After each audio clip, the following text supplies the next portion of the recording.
Warning! The following episode of Orsini's Uncensored Mind contains explicit language and adult content.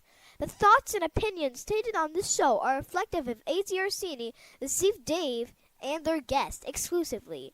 Seriously, guys, my dada and uncle say some pretty crazy stuff. If it offends you, go be butthurt somewhere else.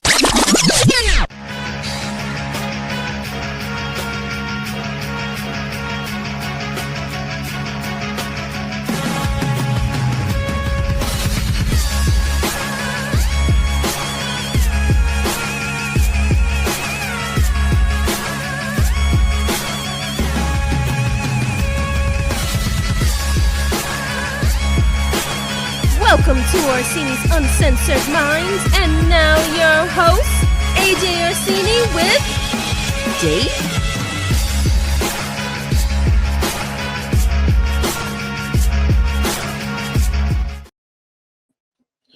Hello, everybody. I just got you scared the shit out of me just now. Everything on my screen just went weird all of a sudden when I transitioned. Hello, everybody out there. It's your boy AJ Orsini back with another edition of Orsini's Uncensored Mind, episode 332. And we are here with not just any average, everyday old episode. We're here to lock it down. Hide your wife, hide your kids, keep your valuables in a place where I can see them the easiest, and close the cage up and get ready for Survivor Series taking place this weekend in Petco Park in San Diego, California. It's going to be WWE Survivor Series, and we are here today to do what we do. That's deliberate, debate, and introduce you to some debauchery. The 3Ds, some of my favorite cup sizes, D, double D, and triple D. And we want to sit here and give you guys all the entertainment value that we possibly can. And I cannot possibly do it alone. So as per the usual, when it comes to our live talks and conversations, I am joined with a panel. Of course, my right-hand man. Where else can I start but my brother from specifically the same exact mother? We have tested it. We have tried it. We have asked the questions. And of course, with me today is, of course, my bro, Dave. Dave, you are here once again to be a part of another edition of Orsini's Uncensored Mind. We are here to talk about the Survivor Series, Dave. You're here. I'm here. Yeah. And Mamita was just there, but she's not on the show today. She was. I had to send her away. We had to, banish her to the shadow realm, if you will. Yeah. Yeah. So she feeling any better, by the way? She's feeling good? She's getting better. She's all right. Oh, she's on the mend. She's still getting there. By the way, folks, I'll be slurping out of Shawn Michaels all night tonight. Some of that sweet chin juice right down the throat. Here we go for the remainder of our show. But we are not alone. My bro and I are not alone. Of course, we've got an esteemed panel that will be joining us today. One is still on the way, but that's all right. Plenty of room on the train, so to speak. Bad terminology, but let's get into it. Our other panelist is a very good friend of mine. I have actually been trying to get him on the show for a good long while, and it just hasn't been able to happen. Our schedules have been all over the place, but the boy is doing work as we speak, and yet still taking the time to make his debut here in Orsini's Uncensored Mind. He's a professional wrestler, an entertainer to the core. I have personally hit this man in the back of the head with a steel chain, and he kept on ticking. He's also known on the internet right now as one of those Subway Mania guys. To me, he's the Subway Mania guy. This is Mr. KO himself. We're talking Lex G is in my house, making his debut on the program. Thank you so much for coming on the show, man.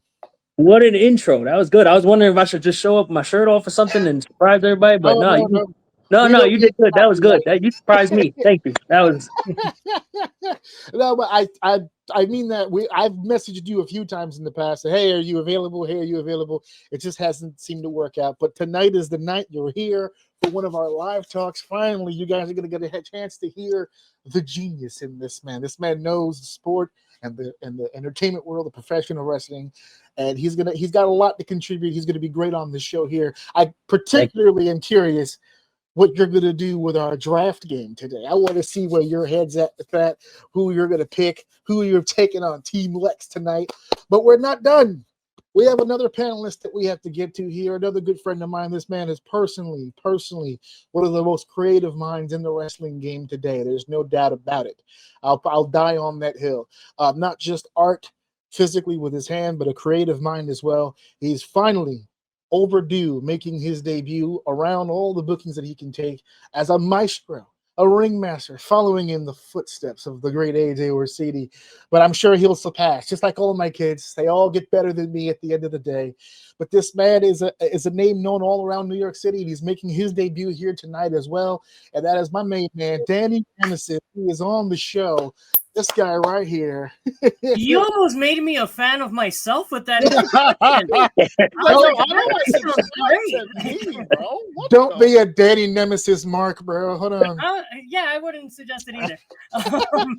We actually have one more guest who will be joining us. And it's not a he, it is a she. As a matter of fact, it's Mrs. Nemesis herself, Liliana Melendez, who's been on the show before. She joined us, if I'm not mistaken, I think it was the Rumble a while back at the beginning. I think she joined us, and she's making her return. Unfortunately, New York City traffic is not cooperating with us right now, so she'll get here when she gets here, guys. Get off her butt. She will make sure you guys hear her because she's one of the loudest people I know. And trust me, I know.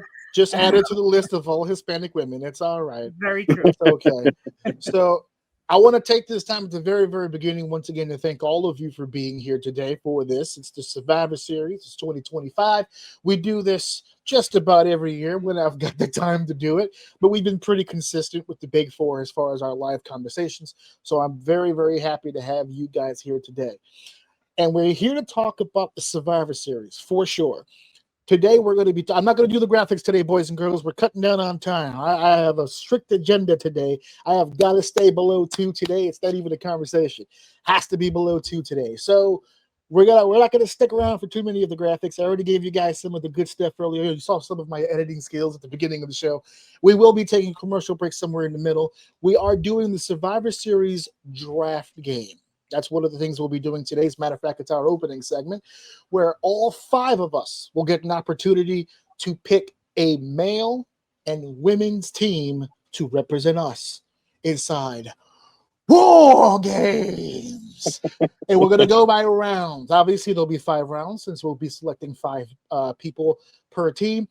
Each round, each member of the panel will be selecting 1 male and 1 female. Both at the same time. You'll be making a male pick and a female pick. That'll be your first round picks for your team. And then by the end of it, we will have our 5-person team. This will be rotating through a snake style tournament, meaning we're going from 1 to 5 in the first round. Whoever has the first pick, whoever has the last pick. When we bring it back in the second round, we're flipping it. So that means the last person who gets the person who got the last pick will then have the first pick in the next round. So whoever's in the middle is screw diddly dude, but that's okay. I don't get to make the picks. I know I'm the host of the show. I got all the pull. I got all the collateral here, but I wanted to make it fair. So we're going to be pulling names out of a literal hat. I'll pull that up in a little bit when I get done with the introductions, but you guys are going to see, I'm going to put it on the screen so it's all on the up and up. So everybody knows I'm not full of shit. I'm not trying to cheat anybody. Oh, AJ got the first pick. What a surprise. Oh, no. The fates will decide. My high-speed internet will decide who gets the picks and what particular order. And, of course, for the second half of our show, we'll be going over the actual card for this Saturday. It's the Survivor Series, 2 War Games matches, 2 championship matches, a lot going on for Survivor Series. But before we get to Survivor Series, really quick, from my panel here, I just want to see a show of hands. Who saw Raw last night? Anybody here get a chance to see Raw last night? No? I seen clips of it on Instagram. Perfect. This couldn't have been any better if I planned it. I swear to God that I didn't. So, a lot's happened on the show last night. Most important of which, they pretty much settled the pay-per-view, right? We know what it's going to be, what it's not going to be. Now, we still have Friday Night SmackDown to get through, so if they add anything SmackDown, obviously, we won't be able to discuss it here. That goes without saying. But as of right now, there's 4 scheduled matches, 2 War Games matches, 2 championship matches. But something amazing happened last night. And I wish I could show the footage on the show without it getting ripped down. But apparently, Brock Lesnar had a little bit of a situation yesterday. So I saw that clip. Yes. And I laughed for the first 20 minutes. So it couldn't happen to anyone better. Well, there you go. There's been the last 24 hours have been, as I will say, meme-tastic. It's been quite the run of memes involving from everything ranging to Heyman had set him up. It's the urine coming back to haunt him, and he's slipping, or whatever the case may be. But I would like to give credit to Sportskeeda.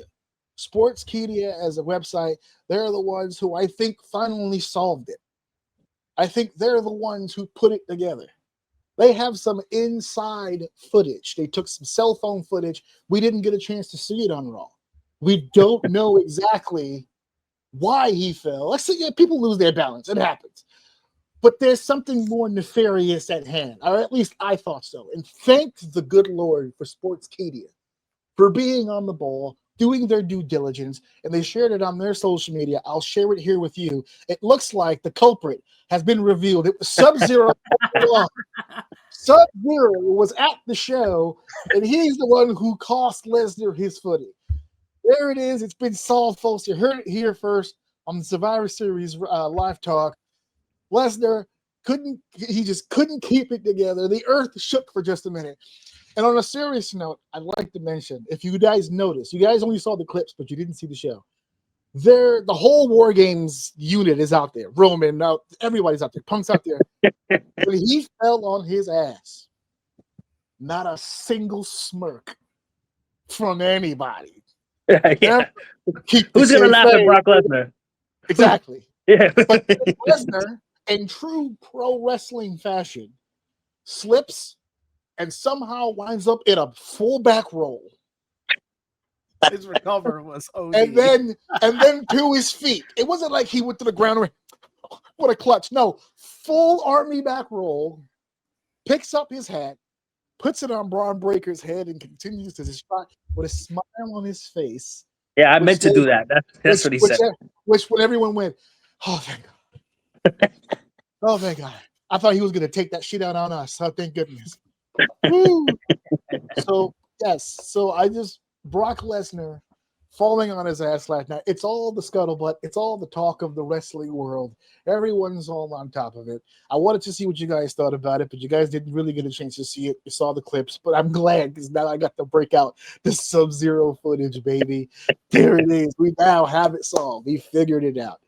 All right. So really quickly before we get into the draft, last year's Survivor Series podcast was one of those long ones I was talking about because we took the time to break down all the previous Survivor Series. We put them on a scale and we were kind of rating them how much we liked them, how much we didn't like them, whatever the case may be. Just wanted to shout that out for people to head over to the YouTube channel. That's on the YouTube channel as we speak. If you guys want to take a look at that, that's another reason why I didn't go so in-depth this year, because we went so in-depth last year. I couldn't do it today for a second year in a row. I was like, no. We have to keep it within our wheelhouse. That's why this game is all the current members of the WWE roster, so that nobody's being caught unaware.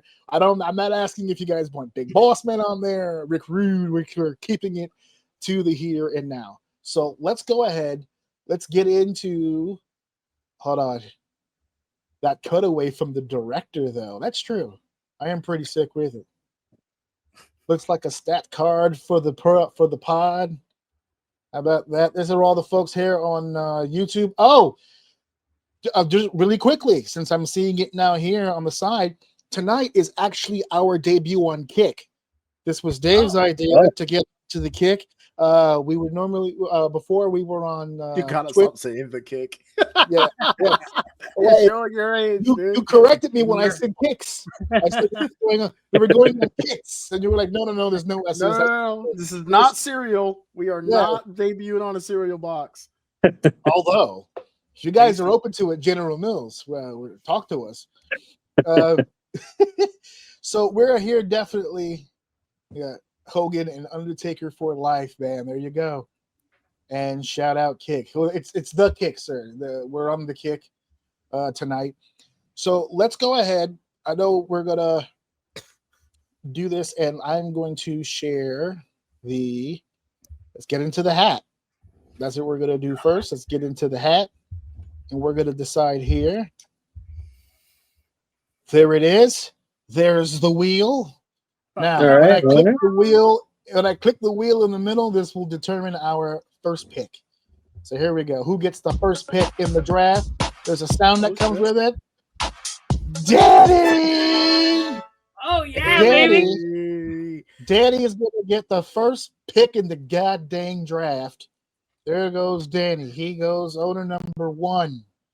So let's go back here. We'll close it. He's off the board. Let's see who's next.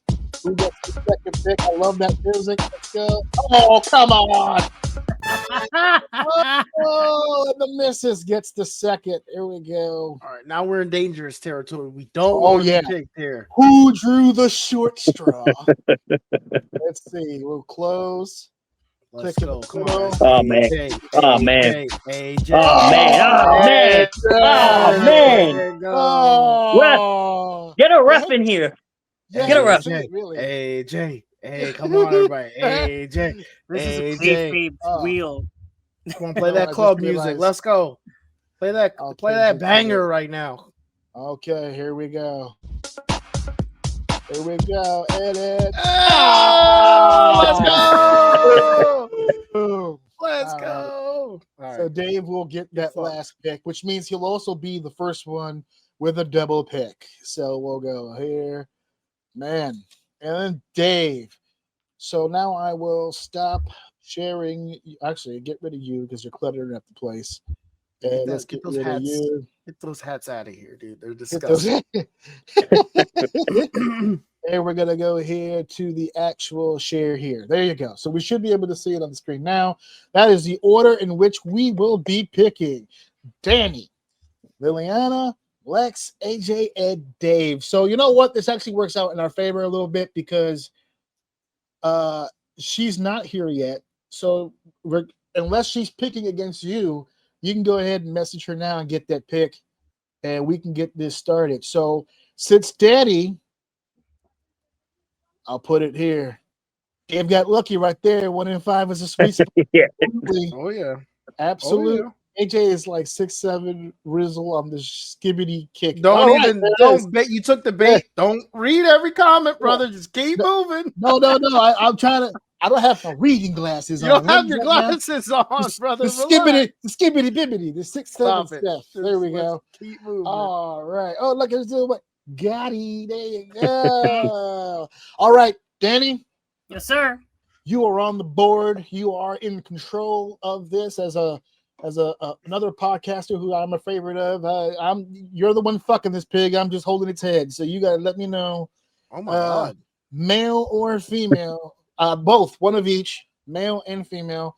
Now, I forgot to mention this before. You don't have to stick to a particular brand. Raw, SmackDown, NXT, you can mix it up. I just put those there for reference in case you wanted to be refreshed on what the options are. Literally, the world is your oyster. You have the first pick in the draft. Who is number 1, Danny? You tell me. So I'm going to choose somebody I've always been a huge fan of, and I feel like they're doing him very dirty with how little they're pushing him. My first pick's going to be Finn Balor. Ooh. Finn Balor. I'm a huge, I've always been a Balor fan. Wow. I like that. Okay. I'm glad we're not going power picks first. We're going what we want. Yeah. Do I do the female pick too, or? Yes, yeah, both. Okay, so now this is where I do the power pick, but I'm going to be that pro wrestling hipster and say that I've been a fan of her since before the WWE. Stephanie McCurr. All right. That's a good one. I'm not. That's not. Pick. I can't be mad at you. No, that's a good pick. Strong pick. Stephanie McCurr is there.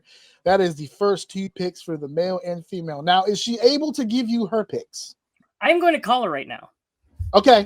We get to listen to her yell at us on speaker. We're live, baby. Go ahead and go for it.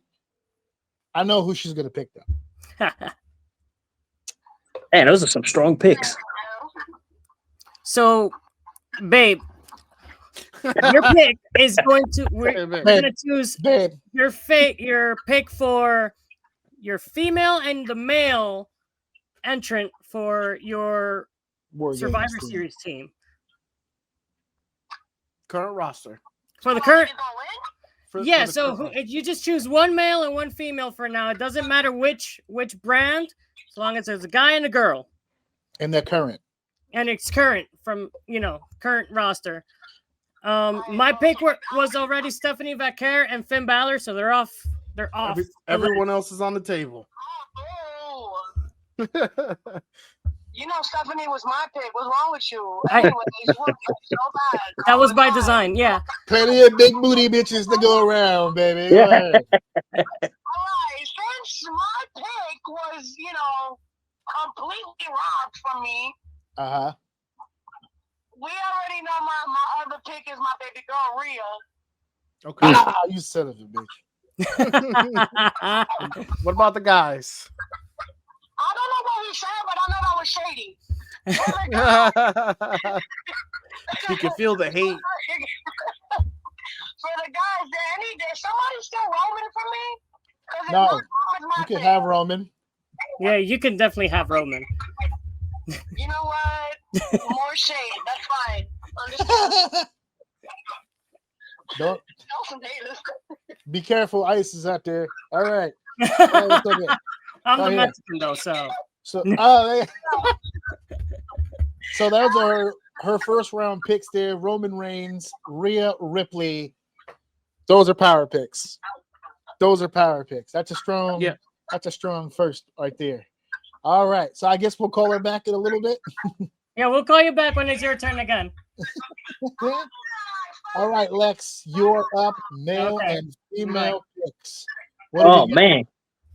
They got them. Come on, those are people you pick in a video game. Roman Reigns, Finn Balor. What is this? There's a lot. Are you going? Where you going? Underdog here? I'm gonna go with somebody because I think that this guy needs more TV time. Easily, Austin Theory. Wow, that's my pick. He's going potential. Austin Theory. That man is impressive. Austin Theory on the board. I got you, buddy. I like he got F5 to hell in the Elimination Chamber a couple of years back, but he'll redeem himself in this War Games. All right, here we go. Austin Theory, and for your female pick. Do we have a female list here? Anybody on the current? Yeah. Do you need me to go down, or do you have it in front of you? I'll go down. Oh yeah. If you could go down. Oh, that's perfect. Look at that. Yep. So you got your opportunity there. Your pick of the litter. Man, we're not featuring. This isn't WWE featuring TNA. No, this doesn't. No. We're not acknowledging that contract situation. Current roster for the WWE. Oh man, you know what? What's that? Let's bring Io Sky in there. Io Sky, strong pick. My next pick. It's yeah, of course. I had to take it from somebody. Io Sky on the board. There it is. Am I messing up the orientation? I think that I am. Hold on one second, boys.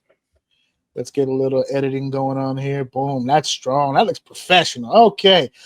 It is my turn on the table now. And my pick is easy. I knew it coming in. I knew nobody would get this, man. There's no way. I'm taking CM Punk. Right oh my gosh, man! No, I didn't want him to get hurt. Listen, he got robbed for that pick last time. At least he got it this time. Yeah, this time I got it. He got robbed for that pick last time. So you know what? I don't want to be that guy, but I can't break up a good couple. AJ Lee is my female pick as well. Right there. I got something for short Spanish chicks. So there it is. Dave, you are on the board. For your first round of picks, you're on the board now. Go ahead. All right. Turn. So my first pick is going to be the future of WWE and that's Dominic Mysterio. Oh, that would have been my next. Sustio. Nice. So that the theme with that one is we didn't believe in him, and here he is. So my female pick is also gonna be someone who's here that I also didn't believe in, and I'm eating crow here. I'm gonna get shit on the Discord later. Liv Morgan. Absolutely not. How dare you, sir? Blasphemy. How fucking dare you? Why? She really won you over. She's up there, dude. She's been won working. You over. Mark my words, one of the biggest pops when she comes back. I'm telling you. Baby. Oh, absolutely. Hugest pop when she comes back. So might win that Rumble. Might win that Rumble. There you go. So far this first round, chock full of names, chock full of stars. But we're going back again. Dave, you are on the board yet again. You are on the clock. This one's tough because there's two people I want, and I'm afraid they're not making it past. They're not making it all the way around again. I'm going. Fuck it. I gotta go with my heart. I gotta go with Gunther. We're gonna go. Oh, good one. He's not making it all the way around. And man, God damn it. Let me see. Some of these picks hurt. All right. You know what? I'm gonna go Bailey. I'm gonna go Bailey on this one. That's surprising to hear from you. I told you I got my break from Bailey. I'm good with it now. I just needed a break. That was it. Just needed a break, huh? All right. Well, to be fair, versus some of the other names on the list, yeah, she's getting picked right now. All right. Well, since everybody else likes to throw some sneaker picks in there, I'm going with a guy that I also feel is underrated, that I also feel is unappreciated, and I think needs absolutely more time. More time on my television. That was my second pick. I told you they weren't going to make it all the way around. There was no way. I was losing. If you would have picked that, I would have picked Gunther. I would have picked Gunther. Yeah. All right, good. I'm happy with my pick, though. So, as far as my other female pick, I had a name in mind. I'm starting to second guess, but no, I'm going to stick to my guns. I'm sticking to it. I'm going with a sleeper pick here. Sleeper. I think this individual is the future. I'm going to Jordan from NXT as my other female pick. Right there. That's my pick. That's who I'm going with. And I'm getting her this early because I feel like the ones that I really want might still be there. I think you guys are going to overlook this next one. But we're on to Lex. I'm taking Carmelo Hayes, man. Kimmy Mello. Right. Okay. All right. He's picking him. That's someone who also deserves so much better than what he's getting. He's working. He's working. We'll get to that in a little bit. Go ahead. All right. Yeah, he's working his ass off for sure. Absolutely. But now you've got to pick a woman. Female, can you scroll down a little bit? You see that? I'll show the whole list. Let me see that roster. Let me see the roster. See that roster, yeah.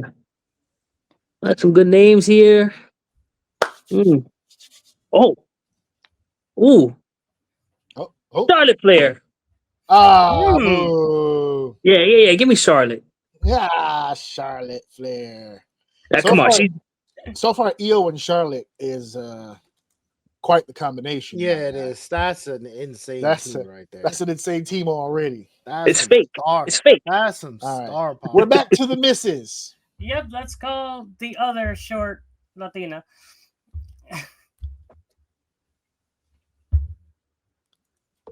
The other Latina? It's your turn again, hon. Huh? It's your turn again. Okay. Pick. My next two picks. You want me to tell you who's already on so you don't choose them? Please tell me nobody picked Alexa Bliss. No, Alexa Bliss. There you go. Nope, that's all you. Because she's my next one, Alexa. Did I find parking? I think I did. Oh my Hey, let's Y'all talking about go. Parking in New York City, ladies and That's gentlemen. huge. Yeah, we need a mail. We need a mail. Damn, she got Alexa Bliss and parking. Yo, we up. She's got Alexa Bliss, Rhea Ripley, and parking. Yo. Yo, give me Drew McIntyre. Oh, okay. Ooh. Damn, Ooh. that's a big ass team. She's so tr- far. We'll see trying you to in a be- bit, I guess, right? Yo, her fucking team right now is Roman Reigns, Okay. Drew McIntyre, Rhea Ripley, Alexa Bliss. Well, It's nuts. Ooh. We'll see you in a bit because it's my turn now. It's my turn. Get off He's my, like, all right, get off get the off phone my now. line. Oops, Get off Jesus my there we line. go. I'm pissed. Anyways, Hogging this shit. she's gonna hit me for that later. My Anyways, time to shine. so my pick is a guy I've been a huge fan of since his Tommy End days, Aleister Black. Oh, Nice. Alistair. Okay. I always have trouble spelling that. Hold on one second. It's all right. It's right I have there, it here, isn't actually. Yeah, I did. Copy paste, brother.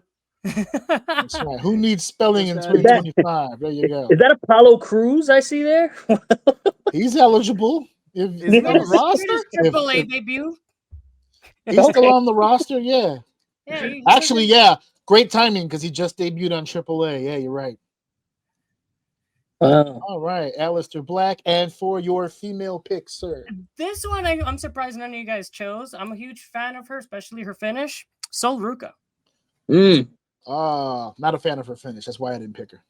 Yeah, I'm not a fan of the finish either. I love Yeah. to finish. Come on. Too pretty. Hey, don't ever let us talk you out of that. You fucking love that finish. I love to finish. You I was love that you guys. finish. Yeah. You stand on your own too, and sometimes Yes, three, sir. right? You know what I'm saying? All right. Well, you know what? We are flipping. We're on to the next round, and Dana, you are up again. Ah, shit. That's right. Okay. Damn. Because you guys already chose CM Punk. I was like, that was my obvious pick. You know what? I'm gonna go with Ethan Page. Oh, there you go. Not a terrible pick. Not a terrible pick. And since we're speaking about Ethan Page, Oh no! I know you guys. No. I'm choosing Chelsea Green, baby. No. Green. Heartbreaking. Triple A tag champs, the intergender champ. Yeah, they are the mixed tag team champions for sure. For sure. All right, we're up to the missus again, but she's parking. Oh no, you got to call her back. Uh-oh. She's in the middle of a parallel park.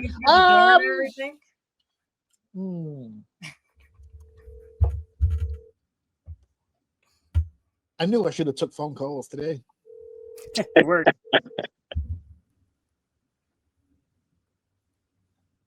She's screaming because she's parking. That's why. Yeah, she is. She might have the best team right now. Hello. Yeah, it's your turn again. Well, apparently she turned to Asian on the way up. She said, "Hello." She said, "Hello." Oh, you're actually walking to the door? Yeah. Oh, I actually heard her outside. Okay. We might as well just wait till you get here because it's your turn. I'm about to make a fabulous ass entrance. Give me 2 seconds. Yeah, she's about to do a WrestleMania entrance, guys. The cream of the crop, She about to Chelsea throw her Green. shit. Oh, how about this one? Her finish is like, let me counter by moving slightly. That finish is insane. I hate it. I hate it. Oh, wait a minute. There she is! Oh my God! Oh, barely. These New York drivers are scary. You son of a bitch! Well, welcome to the show. Brock Lesnar. Fuck out of here. Well, you can After see that the baby girl ass roll yesterday when he fell, no. That was no. He did a slippy slide. No. So these are the picks that are already on the board here. You are up again for your male and female pick for round 3. Damn, that was a good pick, Ethan Page. I know it was. That's why it was my pick. I see why she great. hits you now. That's what I was telling you guys. I Every time you say he's humble. Yeah, right, exactly. Help me. Ricky Saints is not in Survivor Series, right? He's not, but he's eligible to pick if you'd like to have No, him. because Ricky Saints, yeah, he's my male pick. All right. So All right. is that your Go. pick? Yeah. Ricky Saints, heck yeah. All right. You can waste your pick if you'd like. Yeah, Sure. Here we go. I'm so proud of him. All right, here we go. All right. I'm not gonna get anybody. I'm not gonna get anybody's way of breaking their own dreams. Go ahead. Hey, listen, it's your money. Spend it the way you want it. That's right. If you want to spend $1 million on bubblegum, sure, why not? Go for it. Oh, shady. I hate that son of a bitch. I hate it with every fiber in my goddamn being. I mean, damn, I was No. Don't let me talk you out of it. You love Ricky Saints. All right. Now, your female pick. Female pick. Already did. You want to see the roster? He can scroll down to show you the roster. No, because I got people in mind, but. Oh, yeah, here, let me. Homegirl is she not injured again? Is she? So Ruka. Oh, that's my pick already. Boo, you want to be me so bad. This is why. Chose her first. It's only because I wasn't here. Oh, gosh. We kept you abreast of the situation. It's my female pick, and he gonna say abreast. So who we got? Female pick. We got Miss Parker on here.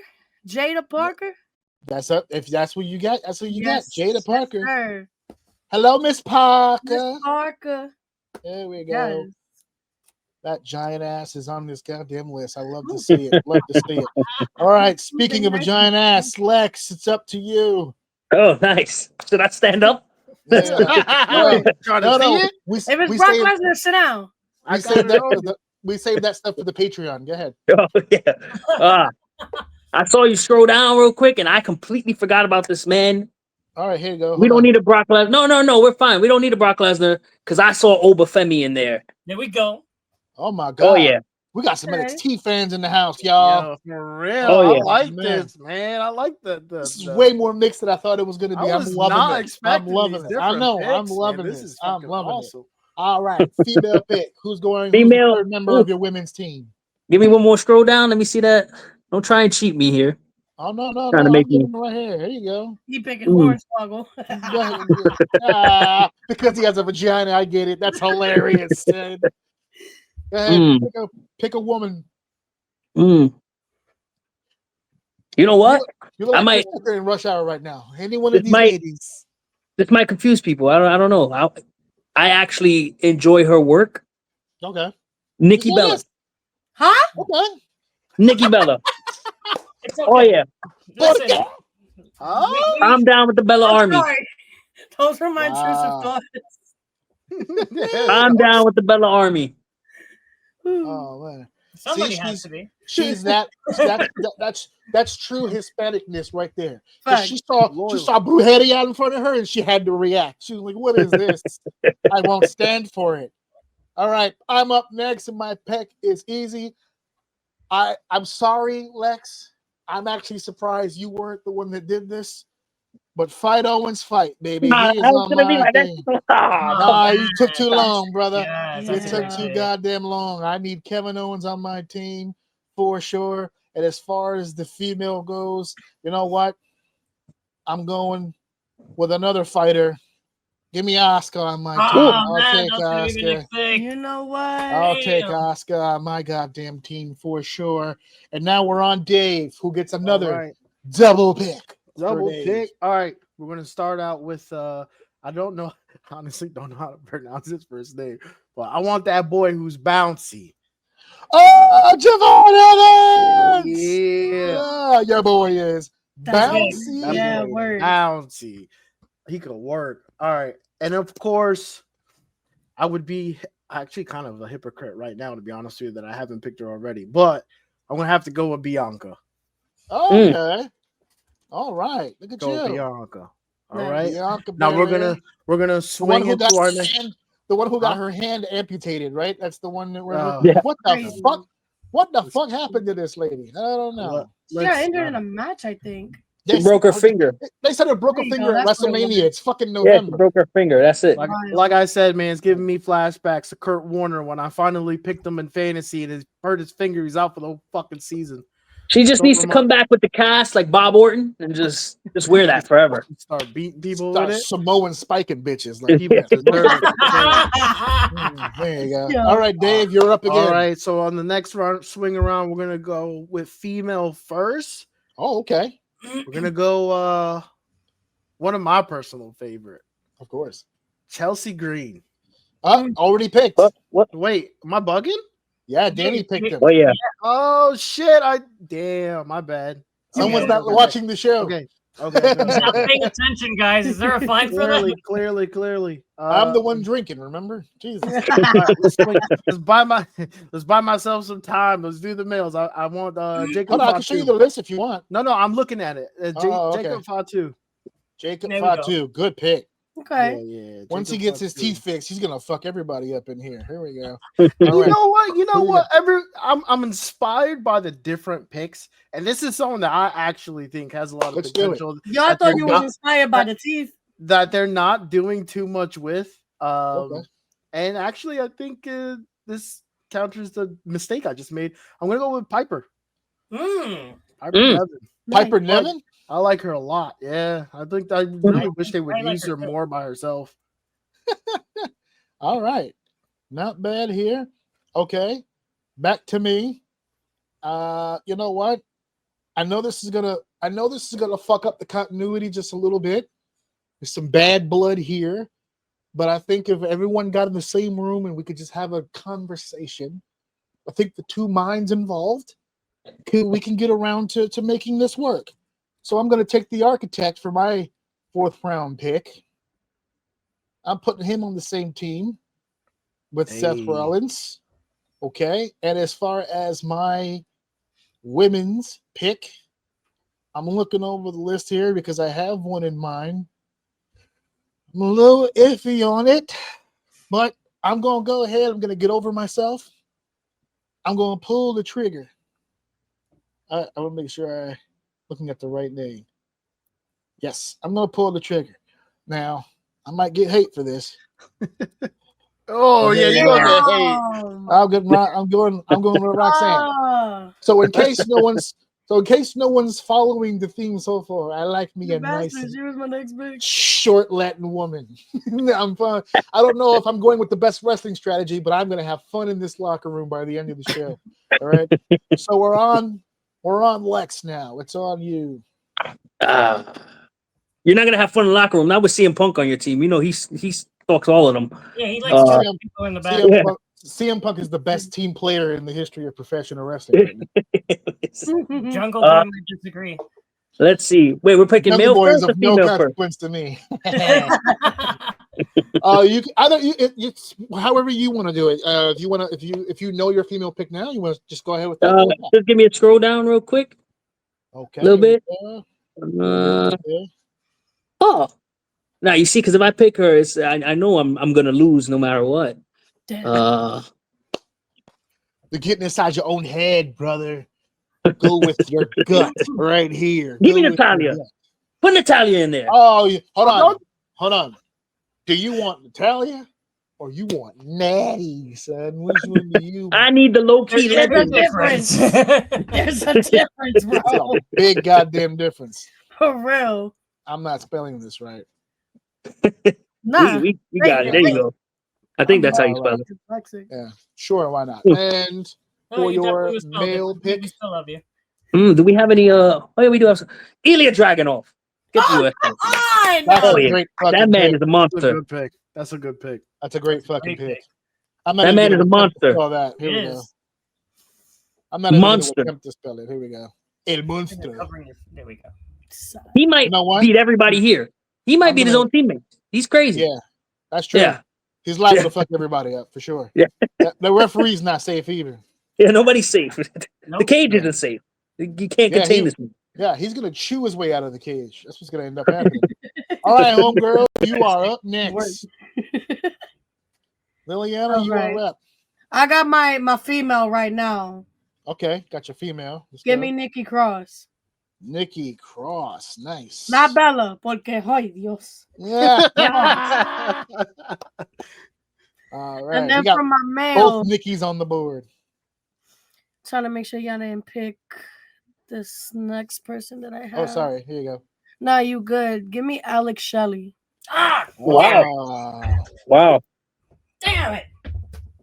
I thought I was playing chess with this one. It's always the I'm ones gonna pay for closest this to you, shit later. Danny. Watch. it's It's because I always- took her Stephanie Vaquera, so she waited for the last. It's all right.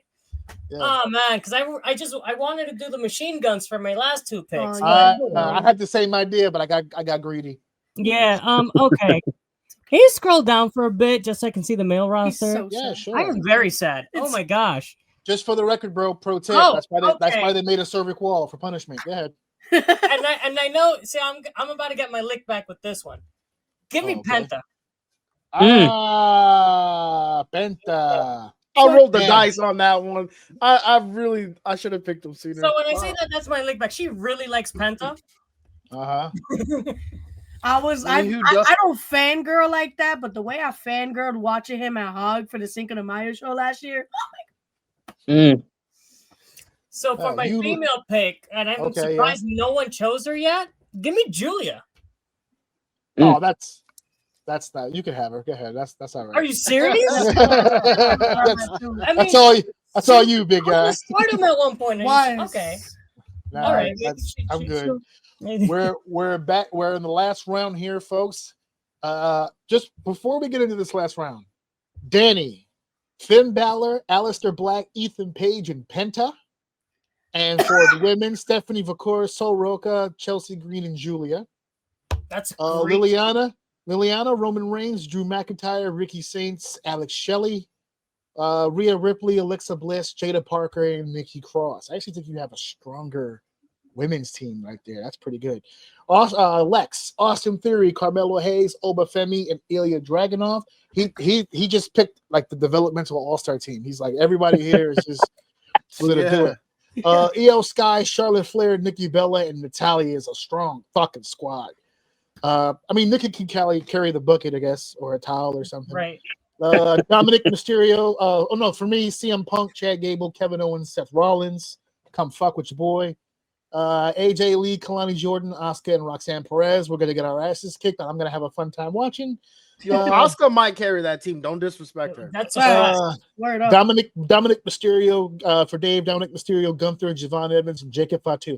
You've got the future of WWE. Yeah, you've got the sneakiest bastard in the game. One of the best technical wrestlers in the game. One of the best high flyers, and one of the best brawlers in the company, all on the same team.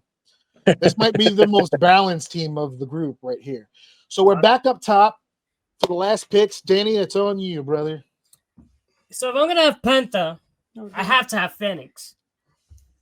Oh, he went the Lucha Brothers. Yeah, right. See, I'm playing he couldn't chess get here. he couldn't get the guns, so Right. he got the Lucha Brothers. Tomato, those are interchangeable, so you're good. And for your female pick, and you know what? Just because she's actually a really good friend of mine.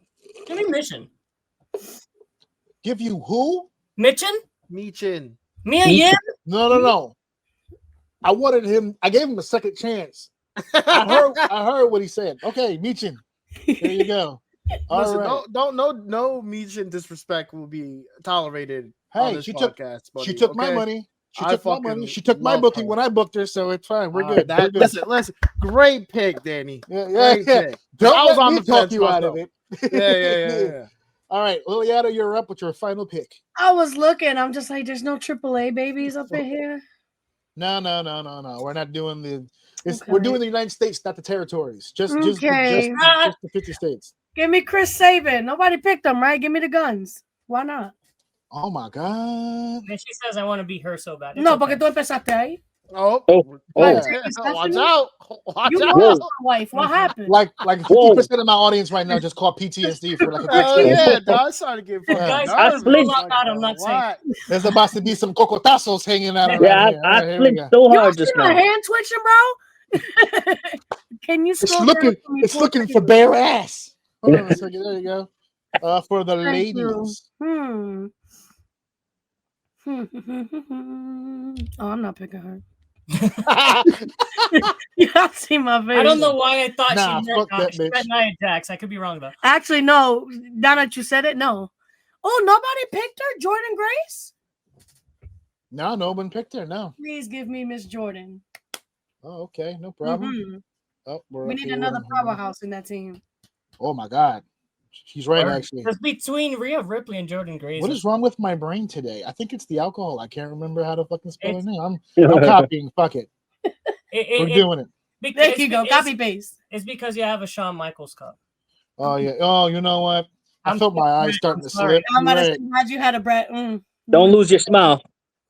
Oh, you have to have one to lose. Oh. All right, Lex, your final pick. All right. This one's easy. I already thought of it. El Grande I knew somebody. Americano. I'm surprised you didn't choose him. I'm actually kind of surprised I didn't choose him either. That guy. That That leaves guy us took all that- surprised you didn't pick him. He took that mask and did it better. No, just put El Grande He USA. did. You know, we He know what did. you mean, bro. He did. Your female pick, sir. Lash Legend. Wow. Mm-hmm. Okay, it is Mhm. my turn to shine. This is it. This is my moment. Sparkle. And I gotta tell you right now, I'm torn. I really am torn. I didn't want to have to be the guy to do this. But fuck it. I'm going cornball. That's it. I'm marking out, bro. Randy Orton. I'm surprised no one chose him earlier. I He was think on it's my because list. he was an obvious pick. I think a lot Right. of You know people. what? I think we all got Kinda swept went- away with So not CM like Punk, that. but Yeah. Now, as He didn't far last as long. His back hurts. Not- as the women go, Dave, I don't know if you were headed this way or not. My apologies, but I'm looking at the list. I still see she's on the board. Gave me some Jade Cargill on this list right here. I have enough athleticism. I need a powerhouse on my team, so I'll take Jade. And now, Dave, the final pick of the Survivor Series draft goes to you, my friend. I'll just say I'm surprised he made it this far and gotten picked. I'm gonna go with Montez for. No, I'm kidding. I'm joking. Listen, that was a good pick. That would have been a good pick. I'm kidding. He's trolling me. I was about to flip his whole fucking mess. All right, we're gonna go. I'm gonna go. You're not gonna like this pick either, but I That's still have faith that something can happen. I'm never gonna give up on him. LA Knight. yes, All right. yes. All right. I'm not gonna give up Fair on enough. him. I know No, you gave don't. up on him. No, I know well, you gave up on It's him. not him. It's another time. But go ahead. Yeah. And Who's your female pick? you know, everybody's got a lot of petite Spanish women on there, so I'm gonna grab one. Wait. You have a unique opportunity right here. I'm Very gonna, unique. I'm gonna pick one. Okay, go ahead. He's like, what do you mean? I'm gonna go with Lola Vice. Oh, boo. That's not. What was the unique opportunity? You got Piper Niven on your team. And Nia Jackson just dominate, bro. I'm not picking fucking. I might as well if I would have went Nia Jackson takes out people by accident. No, I'm good. Nia Jackson knocks people out without even trying. We're trying to have a safe match, though. Facts. Yeah, right. We want people to go home safe. You know. We actually pay out some health care now. We don't want people to get hurt. Yeah, you picked Right. I don't want to flip that bill. We're independent contractors, you know, like. Well, that's true. Yeah, we don't want to Ridge Holland anyone in the room, so let's not do that. Plus, you picked a wrestler where about 30% of her body weight is all glutes, so that's good. We'll take that. All right, so this is our list here. Congratulations, boys and girls. I will be posting our teams this week. I will be adding them to a poll. I will let the audience decide who they feel won today's draft, who they feel has the best team on the board. AJ didn't pick AJ Styles. Surprising. I did have him in mind. I did. Yeah, I did feel a couple times like I wanted to, but there were just so many other. I don't know. It's just in the moment. That he's already voting. I think it was either Punk or Styles that I went Punk. AJ's got the best men's team. Liliana's got the best women's team. Dave's got the best balance across the board. Yeah, that's what I'm thinking too. But I'm just chopped liver, right? Like I have the whole future on my team. You know what? Well, you know what though? no one's going to be saying shit in 10 years when your team is in their prime, dominating the business. Yeah, and all your guys are in the retirement home. Yeah. Yeah, we're going to be watching, the retirement home, the PLEs. We'll be watching the PLEs from a decent and moderate home. I don't There was no John Cena. Nobody picked John Cena. I didn't add John Cena because technically I didn't include him. I don't feel like he's on the roster. I think I wanted to leave that part out. But yes, thank you guys for that game. Again, I'll be posting the teams up, trying to get some feedback on how everybody felt like we did. So, Liliana, you rushed here. Thank you so much for doing that, guys. No this was a lot of fun. Right now, really quickly, we're going to take a quick commercial break. Again, no more than 60 seconds, 1 quick minute. And then we'll be back to talk about this Saturday's Survivor Series card. I'm excited. So let me go ahead and pop in one of these bad boys, and then and we'll be right back. Email and email now about sponsorship. So as we continue on with our evening of debauchery and Survivor Series, I have to re-up my Shawn Michaels cup because I burned through it like an asshole, which means I am at peak podcasting host mode right now. This is it. This is the most charismatic you motherfuckers will ever see me. Absolutely. So really quickly, as we branch off now into the Survivor Series, I want to let everybody know, and I'll remind everybody again at the end of the show, I'm going to be attempting to go live again in 1 month's time because I wanted to bring back the tradition of OUM being Xmas as fuck. Yes. This particular Christmas, we're going to go live for Christmas. This will be, I think, the 4th or 5th edition. I stopped doing it after a while because it was hard to get people. It's holiday season, so it's hard to get people's schedules together and stuff. So we're going to be back up live in 1 month for Christmas. I got the Ric Flair sweater on deck. We're going to be ready to go. I've lost some weight, so this year it'll fit. So I'm really, really excited. And so that, just to remind everybody on that. So we're going to have a little bit more fun with you guys with, let me bring this up now. All right. So this Saturday is going to be the Survivor Series. As previously mentioned, we have got 2 War Games matches. We've got 2 championship matches. Much to discuss, much to get to. But before we get into the actual card, I have a question. I've asked Dave this question. In fact, we've talked about this on the show, I think about a week or so ago. It's a clip on the YouTube channel. But I've got panelists. I've got other people on the show that I definitely want to get their opinions about. And what are the big questions that I have to ask because it pertains to Survivor Series? Dave and I had this discussion. Dave, we were talking about War Games and the traditional 5-on-5 Survivor Series match. Now, War Games has been going on for the last few years, but before that, the basis of this pay-per-view was the Survivor Series. It was based on 10-man tags, 12-man tags, 20-woman tags, or whatever the fuck. The whole idea, Night Before Christmas, come, yes, for the win. I'm slurping out of Shawn Michaels. Got a whole Nightmare Before Christmas tattoo. Oh, look at that. That's mandatory. I was trying to get the heart on my butt cheek, but the tattoo artist said no. You ain't stopped this man from drinking my red cherry Kool-Aid, bro? First of all, I didn't know what was in the cup. Secondly, I ain't his daddy. Thirdly, I love the fact that you drink that because that's one of my favorite drinks. Absolutely. And fourth, we're talking War Games and traditional 5-on-5. So I want to ask the panel here. Lex, let's start with you. Which do you lean more towards? Which one do you prefer? Which one, if you had to pick one, because they're both great, but if you had to pick one, you're booking the show, you're booking the card. Would you rather have a 5-on-5 traditional tag team match or a War Games match?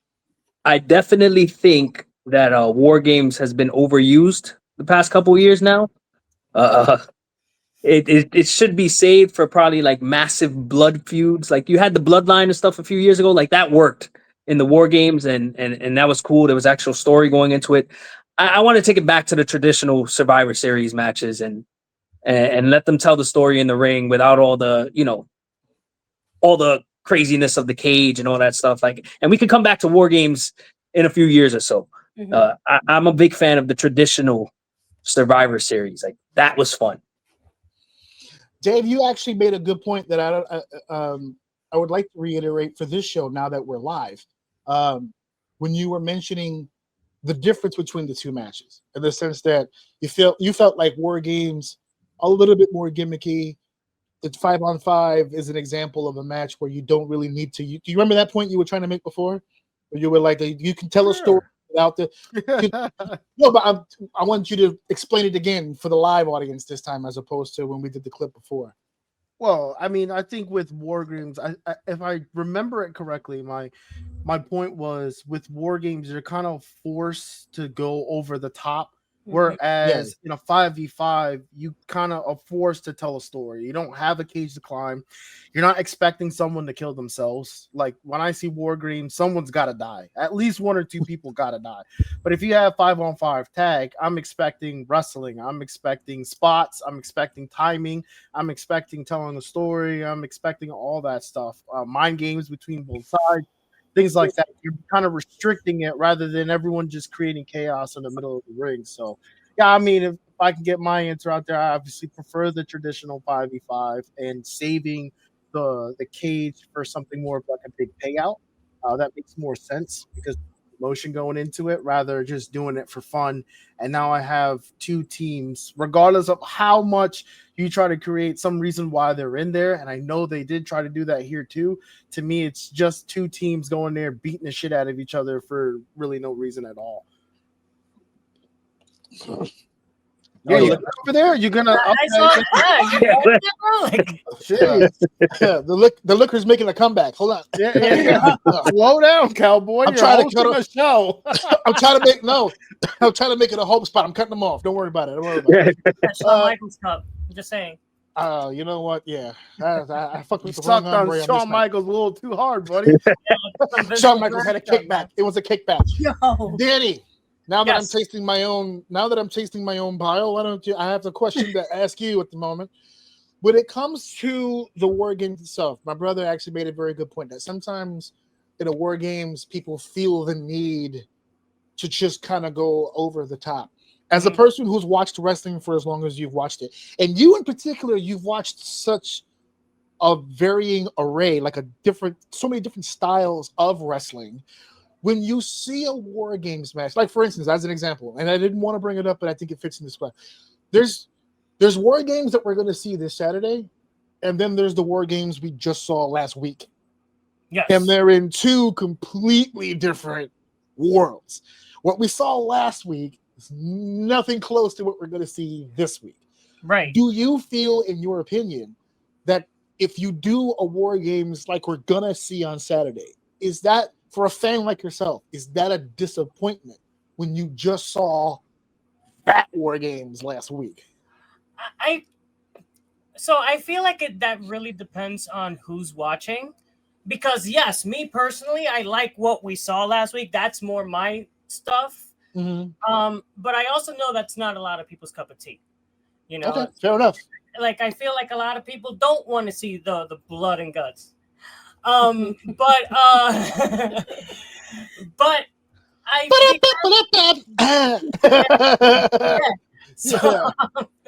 I feel like for me personally, it's a step down just because I like that. But I also feel like for me, War Games, I prefer the traditional Survivor Series. When it comes to Survivor Series, yeah, exactly. Okay. For nostalgic reasons too. I remember back in the day when it used to be a SmackDown versus Raw thing. That was fun, and I feel like with what's happening this weekend, that would have made more sense too. So how do I feel about this War Games coming up? It's a WWE style War Games. It's like at his voice. It's just acceptance at this point. Yeah. It's like yes, that's the perfect way to word that.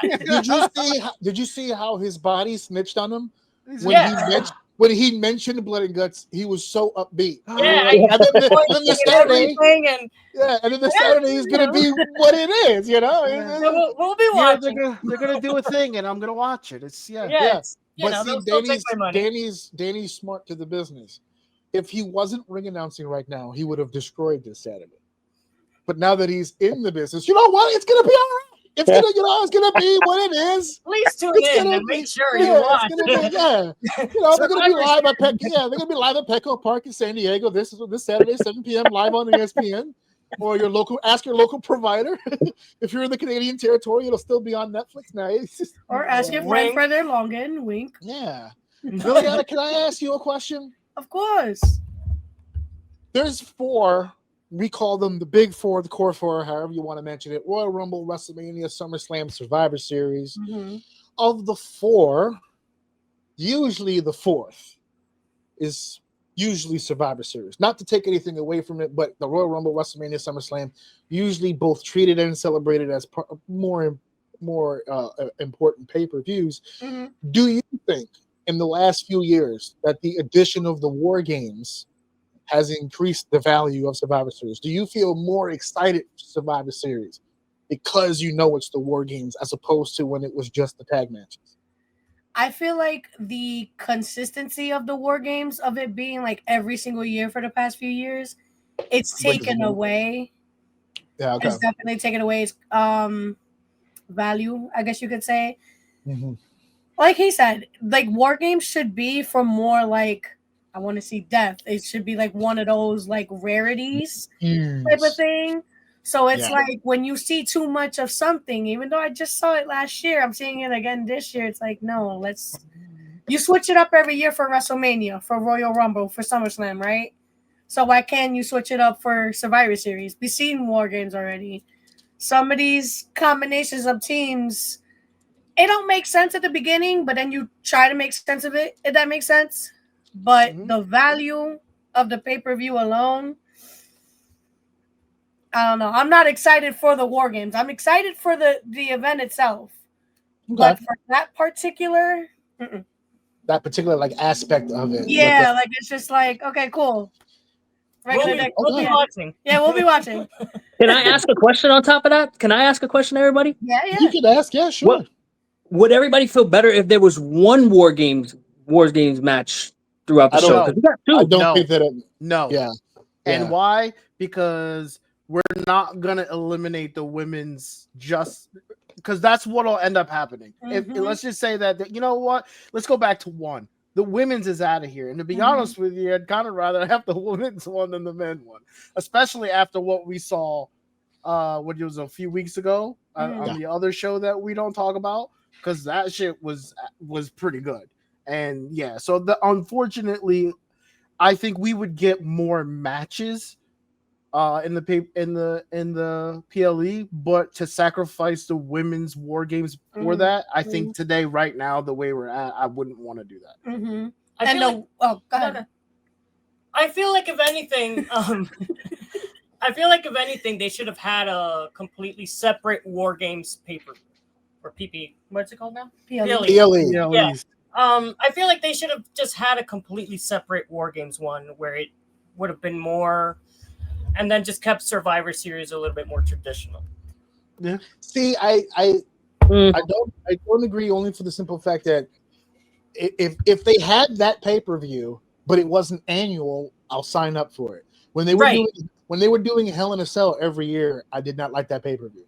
And it's the same thing when they were doing TLC every year. I do not like that pay-per-view. Oh yeah. My brother and I disagree, but I don't like the fact that they're still doing Elimination Chamber every year, no matter what, in the same month, in the same thing. The scheduling of it it just bothers me. Hey, GT in the chat, I prefer a traditional 5v5 over War Games. War Games should be like every year's maybe, or saved as an personal issue boiled over, i.e. the 100% agree. The Bloodline one did obviously make the most sense. And if you remember that Bloodline one, even though the story was already built in, you could have just had a War Games match. They told the story in that Bloodline match to where Sami Zayn make a choice. He decides to boot Kevin. Jey Uso finally gives him the hug. He is accepted amongst the Usos. It progressed something. Now, every year, they're just throwing a team together. We didn't have a War Games team until about 2 weeks ago.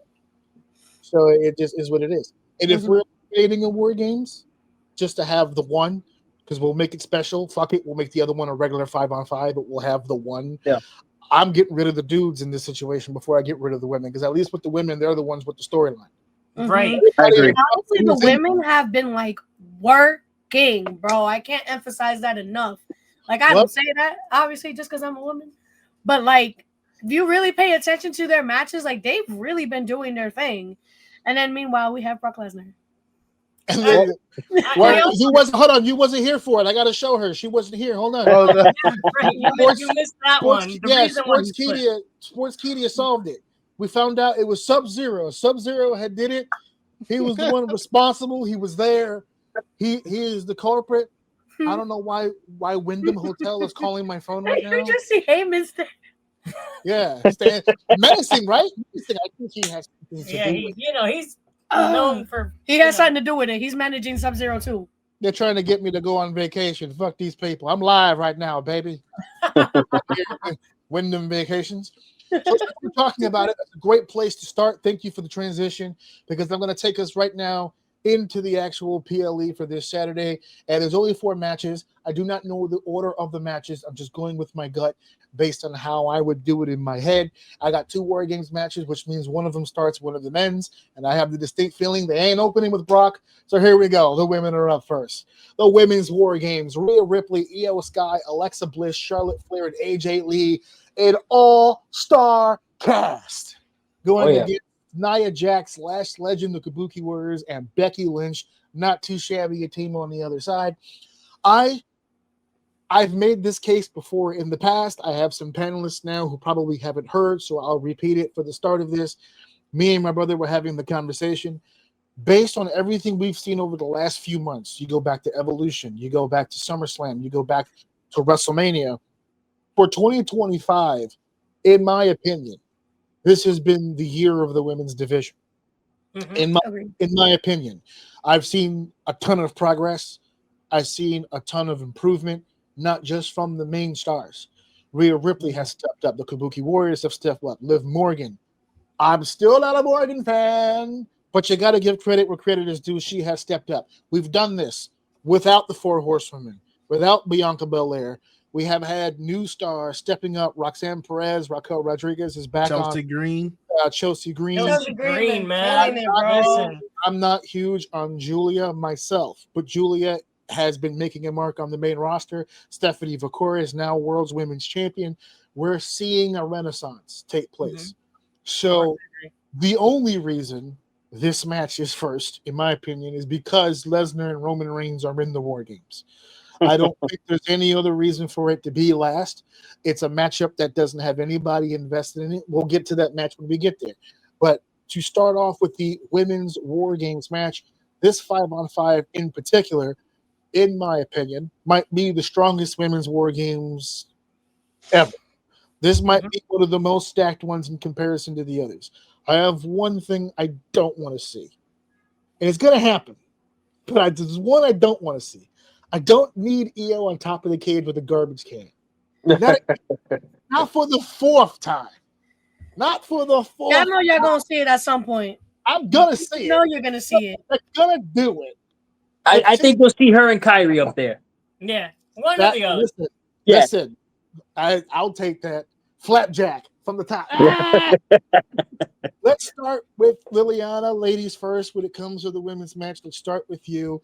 I just want to ask you a general question on what it is you anticipate from the women in this match. Do you foresee more story than hardcore, or do you anticipate more hardcore than story? I feel like we're about to anticipate more story. Only because you have 2 women on the first team. You got AJ Lee and Alexa Bliss, who are kind of, coming back.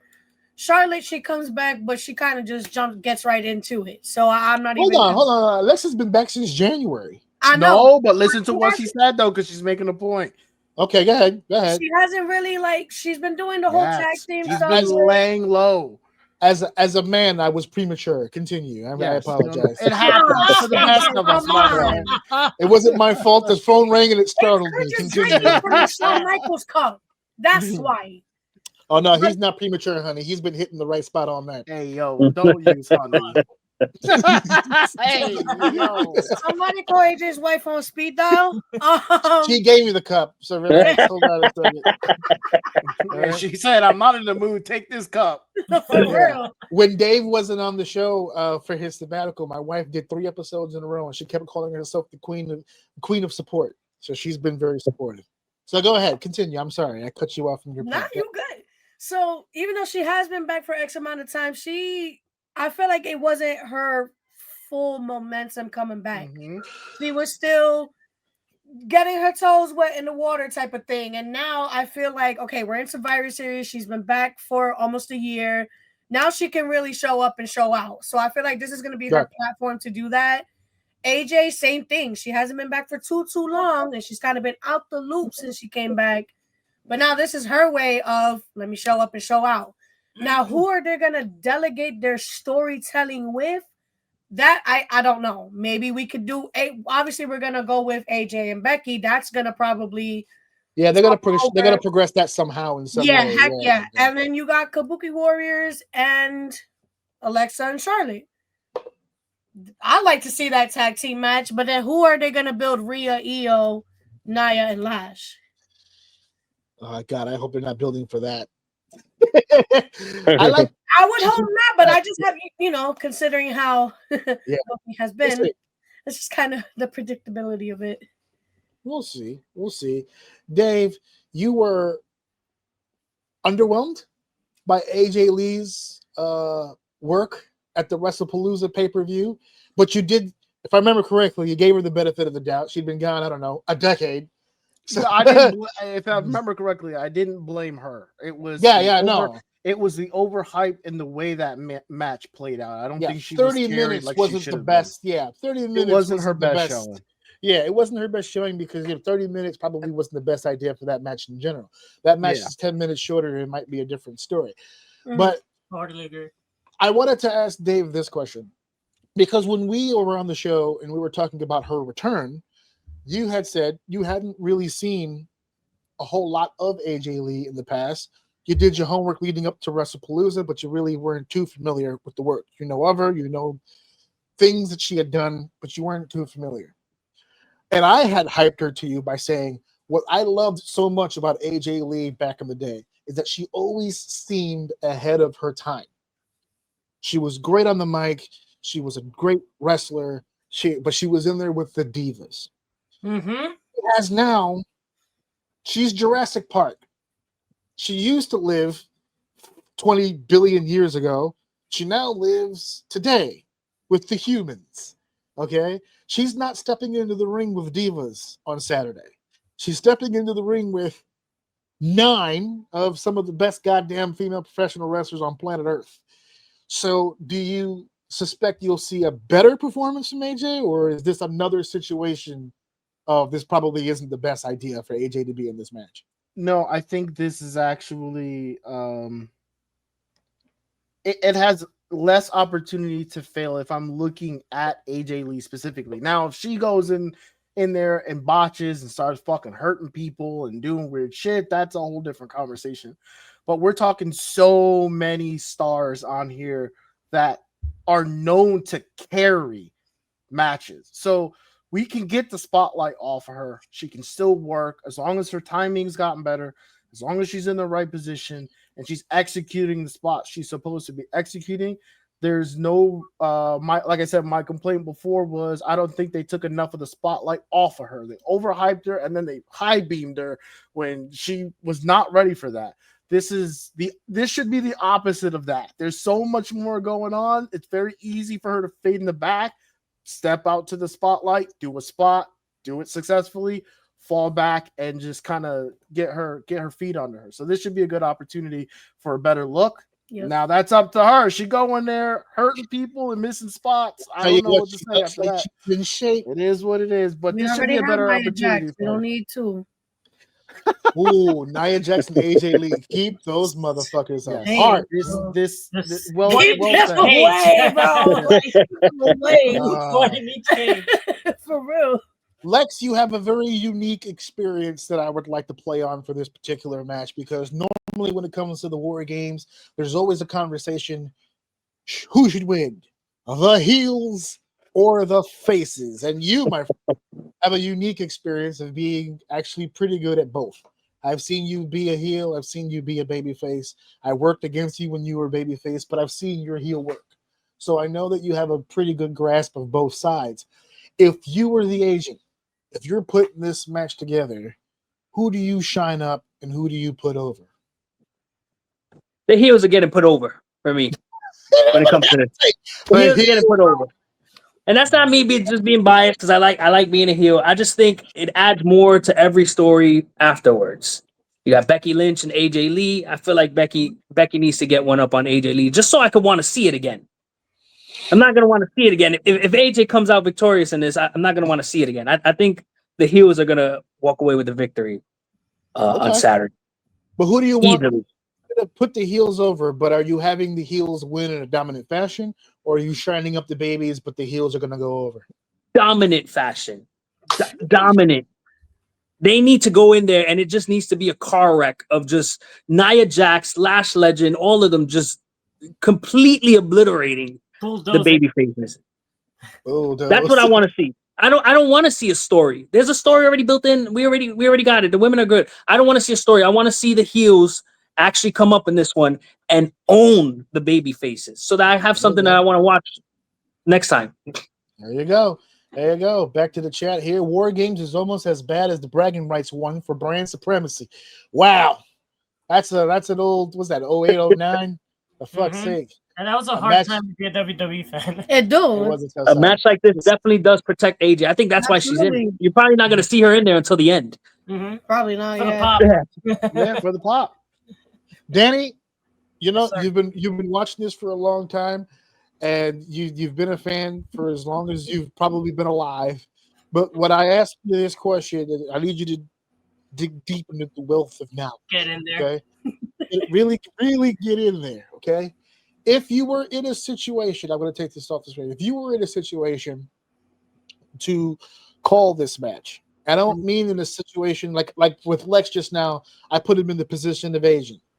I'm putting you in the wrestler's position. I'm putting the boots on you. You're in the ring, okay? It's 5-on-5. You're inside of a War Games, okay? I put you in the wrestling boots. If you're a team captain, let's say, we'll do it both ways. We'll start with the baby faces. If you're a team captain, what order are you going in? Who starts? Who comes out last? For the baby faces. So I'm going to start with last. And I will put AJ Lee last for the pop. Okay, yeah, for the pop. Because realistically speaking, I feel like that's what she's kind of been known for ever since she came back. The Moments. Right. First, I will go with Charlotte Flair. Start. Yeah. Okay. Yeah, 100%. Just because she's a workhorse. Right. There you go.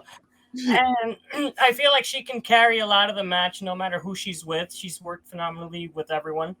Right. So I will start with Charlotte, and then I would, the last one would be AJ Lee for the pop.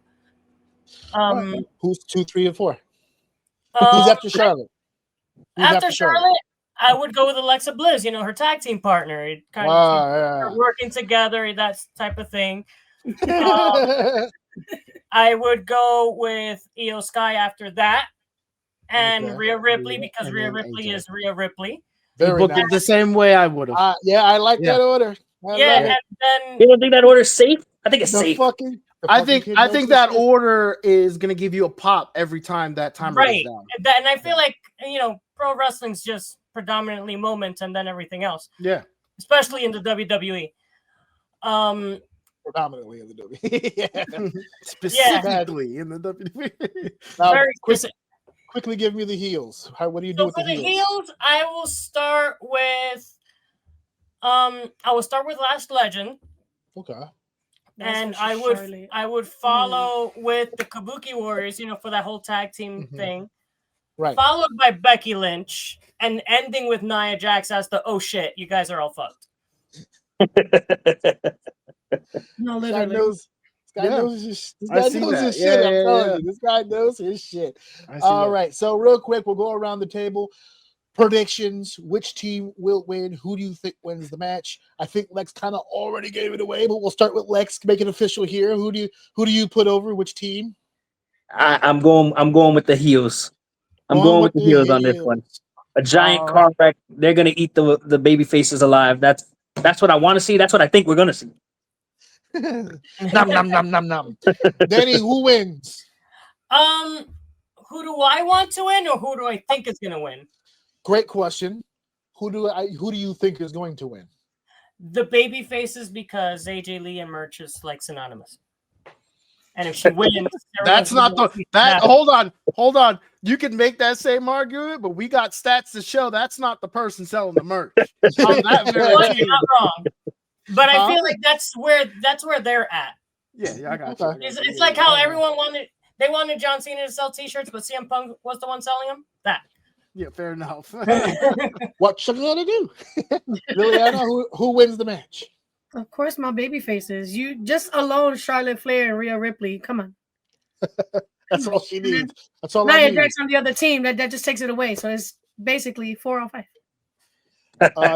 Dave, who wins? I agree. I think the heels in this type of match. I think heels winning drives any story that you have coming out of this. So yeah, baby faces winning here is like your pay to me is always like a payout moment in these type of matches. So I think the heels are gonna take it. All right. I'm going baby faces. And the only reason I'm going baby faces because I actually if I had to sit down and write out how this match is gonna go, I'd figure it out. But at the top of my head, I don't really know how the baby faces are gonna win. Mm-hmm. But I'll explain later why I kind of need the baby faces to win here. Because it affects the main event. So I'll come back to this, but I'm making a pick. I'm not dodging out. I'm making a pick. It's the baby faces. I'll explain why a little later. A little suspense. Stay tuned. So AJ's playing chess here. So we'll come out of this one here, and we're moving on to the match that I feel will absolutely be next, which is the Intercontinental Championship match as John Cena is going to be I can't believe I'm saying these words. Will be defending the Intercontinental Championship at Survivor Series against El Sucio, the king of the luchadores, Dominic Mysterio. And we have to do this every time. Dave, we have to do this every time. I cannot believe I am sitting here saying to myself that this is a fair and even match. This is right here. And I can't. Now, granted, one rised up and the other one's coming down a little bit. But it's right here. This match does not sound as crazy as it would have 3 years ago. But what makes it make even more sense is the fact that it's for the Intercontinental Championship. So it wasn't like they pushed Dom to a point where he probably shouldn't have been yet. And it wasn't like they dropped down John to a point that he shouldn't be at. They're right where they need to be for this. Mm-hmm. And I think it's beautiful that the title change happened. I didn't even catch this. And God damn it, I catch everything. But I didn't even catch this. John won the title in Boston, technically his hometown. I mean, it's the hometown with the nearest building to his actual hometown. There's no arena in West Newbury, so Boston is what it is, right? He wins it there, and then the next week when John comes out to celebrate and Dom comes out to challenge him, it's like, yeah, let's do it tonight. Nah, we did it your way last week. We did it in your hometown. Now we do it in my hometown in San Diego. I said, oh shit, I forgot. He's from fucking San Diego. It is his home goddamn town. That's amazing. Great long-term storytelling. But this match is going to be taking place in San Diego. I was very cautious on how they were going to do a cage in an open baseball field. I've now seen the setup, so now it makes all the sense in the world how they're able to do it.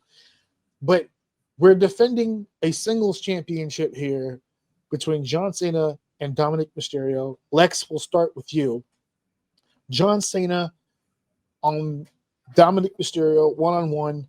What are the chances and I'm not asking you to make a pick right now, but just give me your thought process on how far can we go with the idea that Dom just might win it back. You know what I mean? Like storytelling wise, like how can we wrestle this match where we get Dom like right there?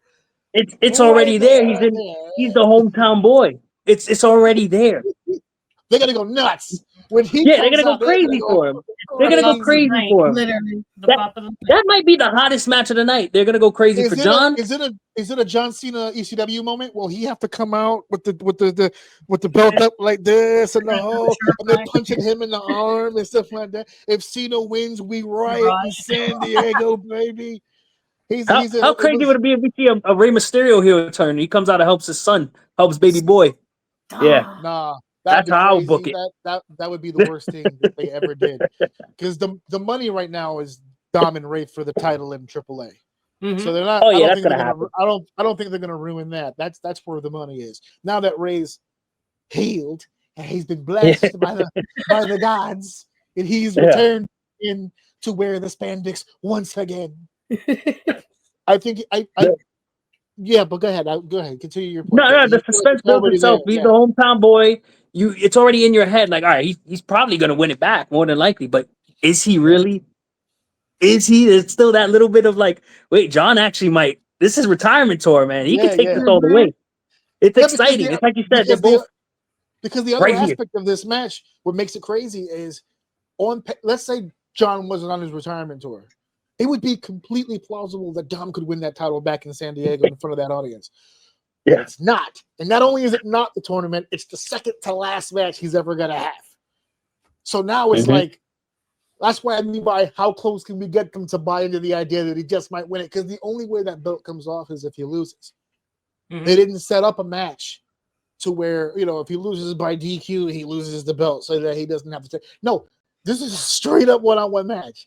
So he's either going to do a job before he does the job, or something else is going to happen. So and let's be honest, does Dom? I can't even believe I'm saying this, but does Dominic even need the win? Does he need it? He's a AAA champion. Does he actually need it? That's a fair point. Under normal circumstances, world champion to look dominant though. What was that? Wouldn't you want a world champion to look dominant? See, and therein lies the problem, because I was just going to say that. Under normal circumstances, I don't think the WWE would give a shit about the AAA Mega Championship. But now that they own it, it's a world fucking title, and it's on Dominic, and it's on Dominic motherfucking Mysterio. And one of the most over wrestlers in the WWE right now, like. Yeah, I know. One of the most over babyface heels in the company right now. And the whole shebang. Dave, I have a different question for you, because you and I have taken this journey for a while now when it comes to Dominic. So I'll ask flat out. Do you think Dom should win here? I don't know what your pick is. I'm not asking for the pick just yet. But as far as the rise of Dominic Mysterio, is this a situation where he should be taking a loss? It depends, because I'm still a firm believer that I don't know, man. Look, I think Dominic should. I think I'm gonna make my pick, dude. I think Dominic should win here. Like, it does seem like we're beating around the bush. I'll bring it back around for the pick. If there's anybody who I think deserves a win over John Cena right now, regardless of what time frame. At the run that we're at, it doesn't matter. Dominic's the guy right now. It's really weird for me to say, just like the guy that we were really killing because he didn't go to NXT is the guy that we're saying right now. He probably should beat John right now. He is. It is clear to me his path to the world title if he keeps continuing, and this just. It puts more fuel into that rocket. So what they decide to do, because this is completely unpredictable with the whole John Cena thing going on right now, we'll see. But I think Dominic, dare I say it, deserves this rub right here. So, yeah, that's where I'm at with it. So if Cena loses, they better have a good ass final match. And Dom should win unless Roxanne tries to help and Liv comes back and costs Dom the win, because at least that gives him something coming out of it. So I was That thinking would about actually that. be fire. I was Finn could thinking cost about them the win. that, but I wasn't The thinking whole about Judgment Day could cost them the win. Liliana, expand on that. What were you just going to say? I Go ahead. wasn't thinking about Liv. I was thinking about that because my thing is this, right? You could have Dominic win, and even though they are level, they are here to here, but I feel like that takes away from John Cena a little bit. Like you kind of been having him on like a winning streak. It's kind of like, damn, you having him lose against Dominic Mysterio. Like no shade, because he is great. But I feel like what would happen is if Dominic were to lose, because he could, Right. he is my pick, but this is what I feel like could happen. So how they thought Liv Morgan would be the one interfering and costing Dominic the win, I feel like it may be Finn Balor, just because of just the animosity, just little shady stuff here and there, like literally all year. Liv Right. has been gone. He's been gassing up the whole thing with him and Roxanne. So it's like Finn Balor already has a history of costing a Judgment Day member a title when it comes to that. So just everyone go talk to Damian Priest about that. He knows all about long-term storytelling with situation. Finn and Liv, though. If that was to happen. Finn's made a point that if you fuck him, he's gonna fuck you really, really, really, really bad. Yeah, God. Danny? Yes. I'm going to ask you a question, but then I want you to end it with your pick. Since it appears that everybody else here has already given their goddamn picks, go ahead, Danny. I'm going to ask you a question, and then I kind of want you to end it with who you think is going to actually win the match. And that is this. Whether Dominic wins this match, doesn't win this match, however you want to explain it, of all four matches, this might be the one in the booking room where you got to go, okay, let's pay attention to what we're doing here, because this is very, very important. What I want to ask you, and then you can tell me your pick, regardless of how this match ends, what do you foresee in 2026 for Dominic Mysterio? Skyrocket. Skyrocket. Just Skyrocket to a different level, or world champion skyrocket? Both. Ooh. I mean, main event status. Just think about it. You are the second to last match against arguably the most famous, the most over, the most biggest pro wrestling superstar in one of the big four events. Yeah. Right. And if he loses, he still lost to John Cena at a Survivor Series. Yeah. If he wins, he just beat John Cena for the Intercontinental Championship at a Survivor Series. There's no way that he's going to 100% take an L. This is only going... having a one-on-one match with John Cena overall. And then, let's be realistic, Dominic Mysterio is probably the best heel in the company right now. If he were to win against John Cena, everyone's favorite wrestler at one point, I have to... Not this one. And this one over here hates this motherfucker's guts. So. Listen, I did for a very long time too. Anyways, so he beats John Cena in his retirement tour for the Nuclear Heat. He's gonna get after that. Where if you're going to pair any babyface against any heel, it would be Dom. You know. Fair enough. So to end it with my pick, I think Dominic Mysterio should win this match 100%. Should win. Do you think he's going to win? I think he is going to win because it makes sense. It's John Cena's retirement tour. He doesn't really need to retire with the Intercontinental Championship. Had it been the world title, I would see him do that, but it's it's the workhorse title, and it would make Dom look better. And then we move on from that. I haven't heard that in a long time. I'm glad you know your shit. The workhorse title. I remember that. Shout out to Kurt Hennig. Yes, Shout sir. out Kurt Hennig, Mr. Perfect.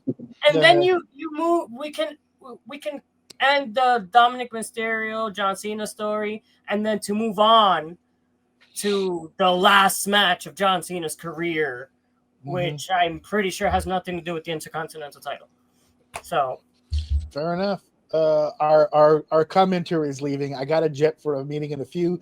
Great panel, tons of fun, boys. Yeah, I gotta have these guests on more. They killed it. And then he also said next year he's absolutely winning Money in the Bank. I agree. I agree. That's a very big possibility. So seems like everybody here has made their picks. Unfortunately, I got to go against the grain on this one. As much as I would want Dominic to win the belt back, as much as I would want him to be in the driver's seat leading into the Rumble, I can't see him doing a loss here and then do a loss to Gunther in just a few short weeks, about 2 weeks, actually 3 weeks. I can't see it happening. I do predict a lot of fuckery taking place at the end of this. 100%. I also did not think of Liv until that guy said it, but now it makes all the sense in the world. Even if she's not cleared to perform, she's got to be healthy enough to be back on the road. This could be the start of that. There's ways around this, and infighting within the Judgment Day, to me, at this stage of the game, would make sense leading into the Rumble, which right now it could be infighting and it could be really tense. But then by the Rumble, you could really have that big moment that sets the stage for something huge at WrestleMania.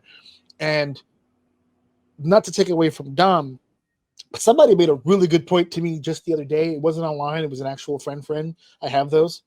And he said, after everything Finn has done for the last 2 years, as far as putting guys over and getting good matches out of everybody, he's due for a big Mania situation. Yeah. So even if it's not something they plan on doing long term with him, he deserves that big moment.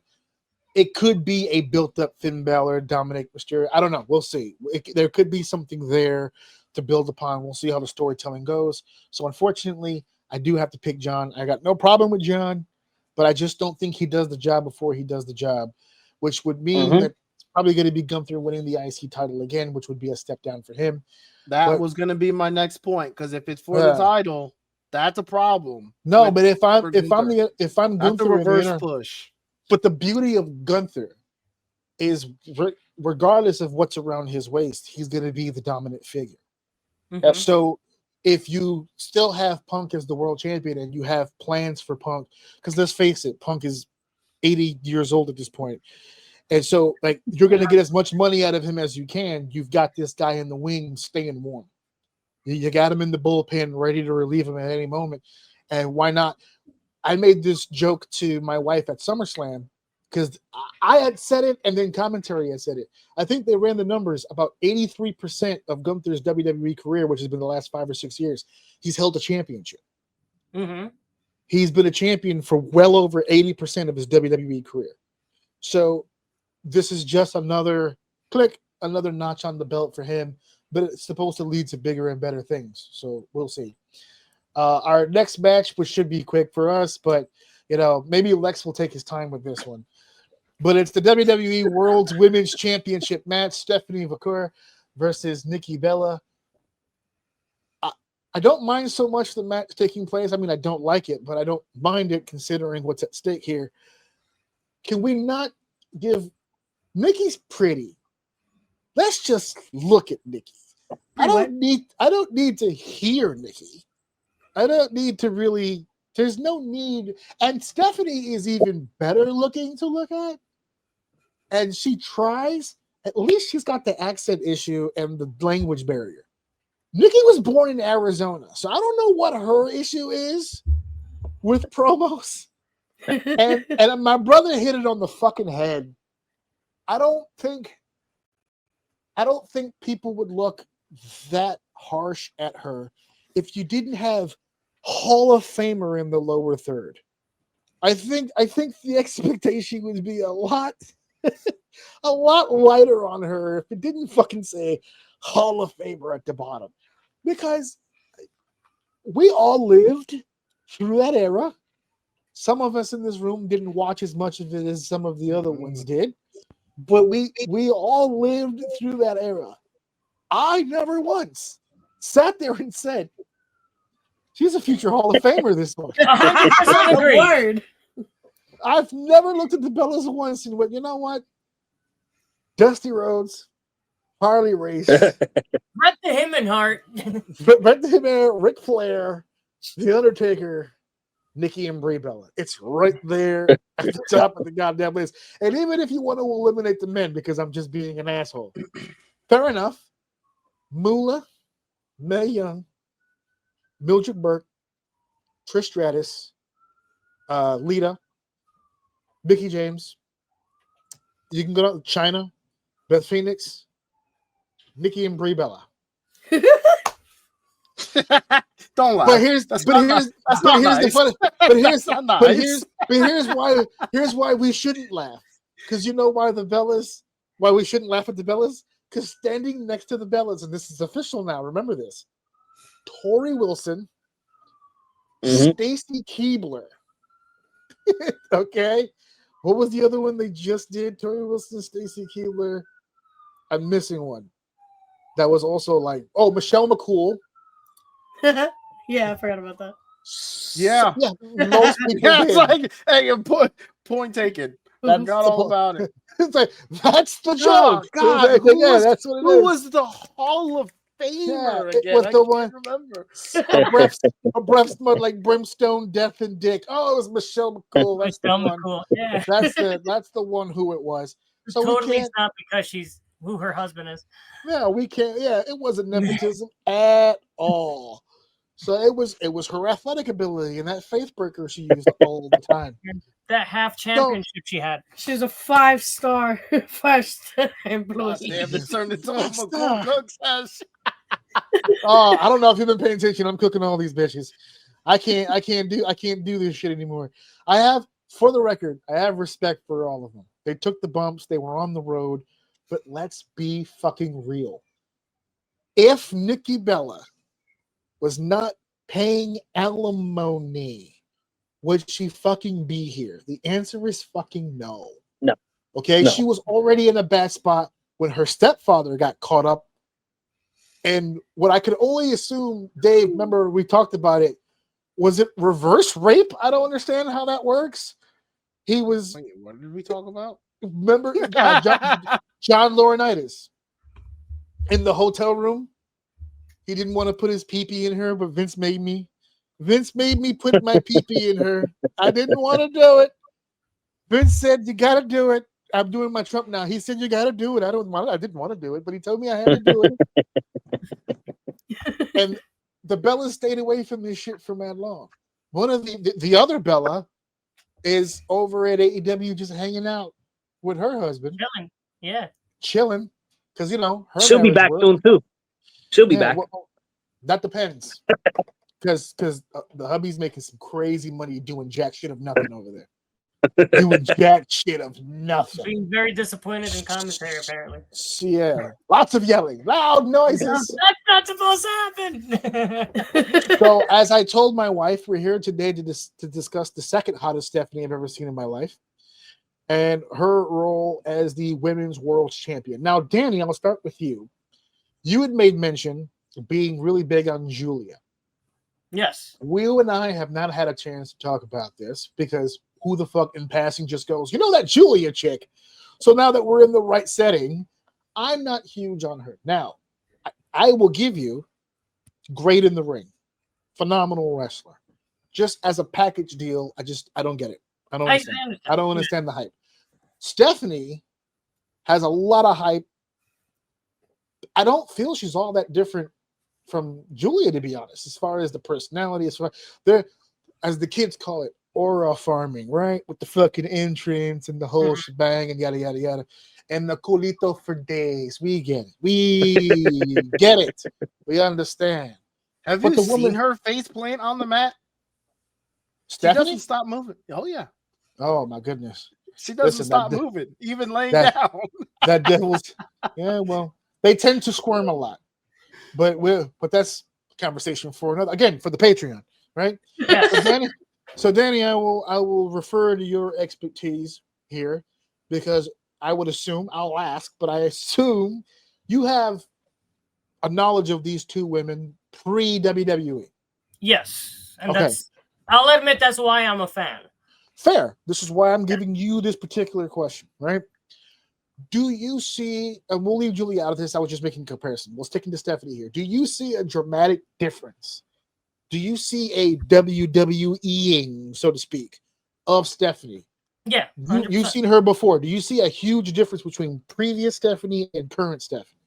Yeah, 100%. I mean, and expand on that. What's the real difference? What are you seeing that's very different between the two versions? Stephanie, sorry to cut you off. Stephanie Vaquer back in the day. You went through puberty for a second. Stephanie.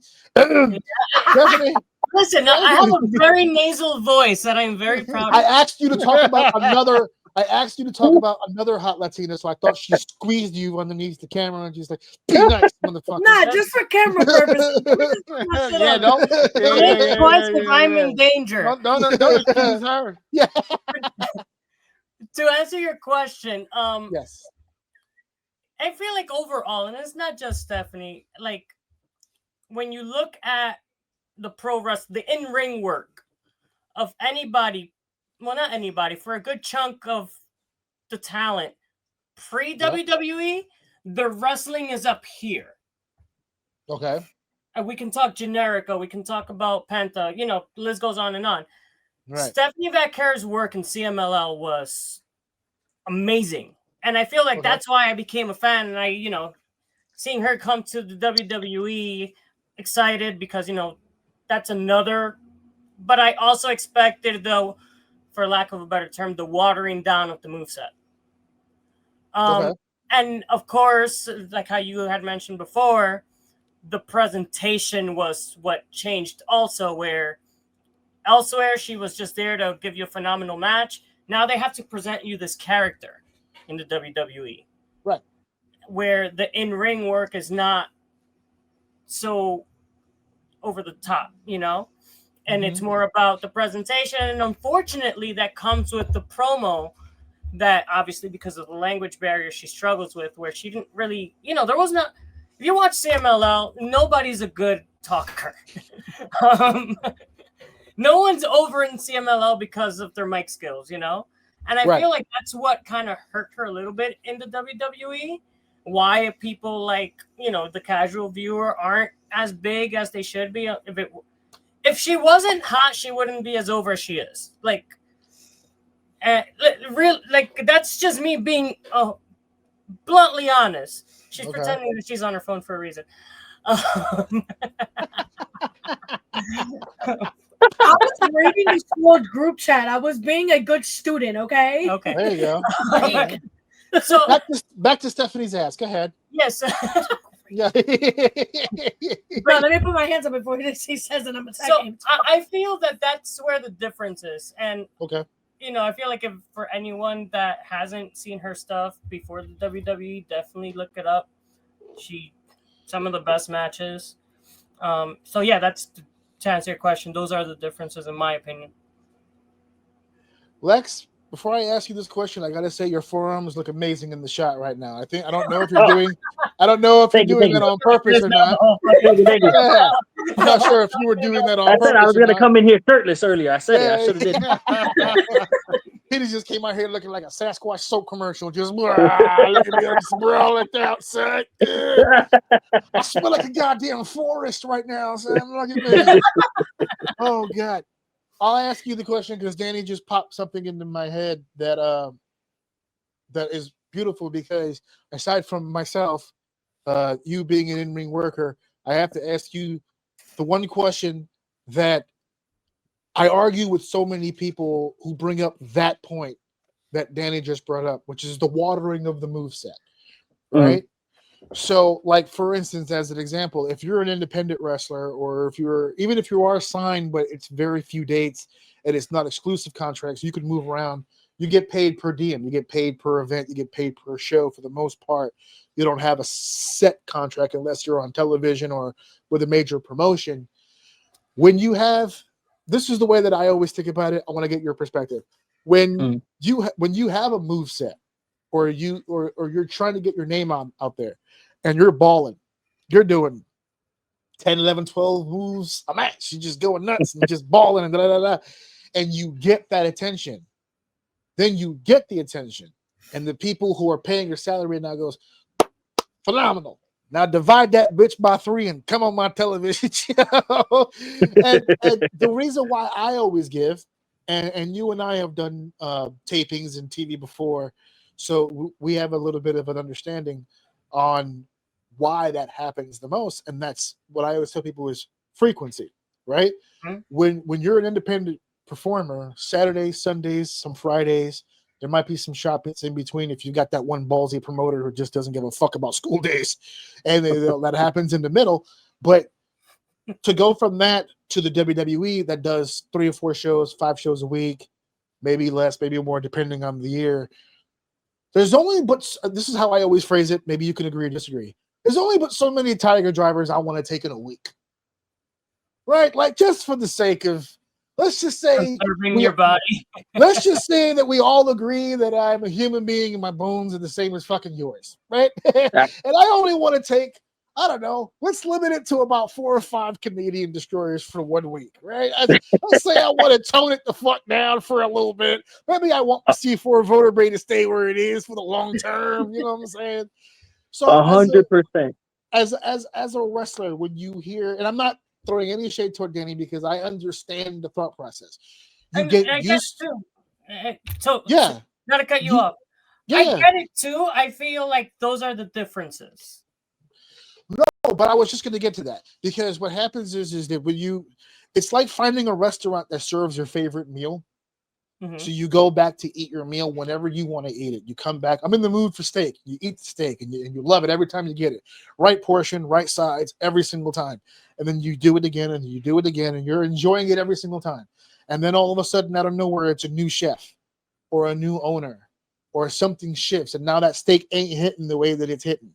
So now all of a sudden, well, what the fuck?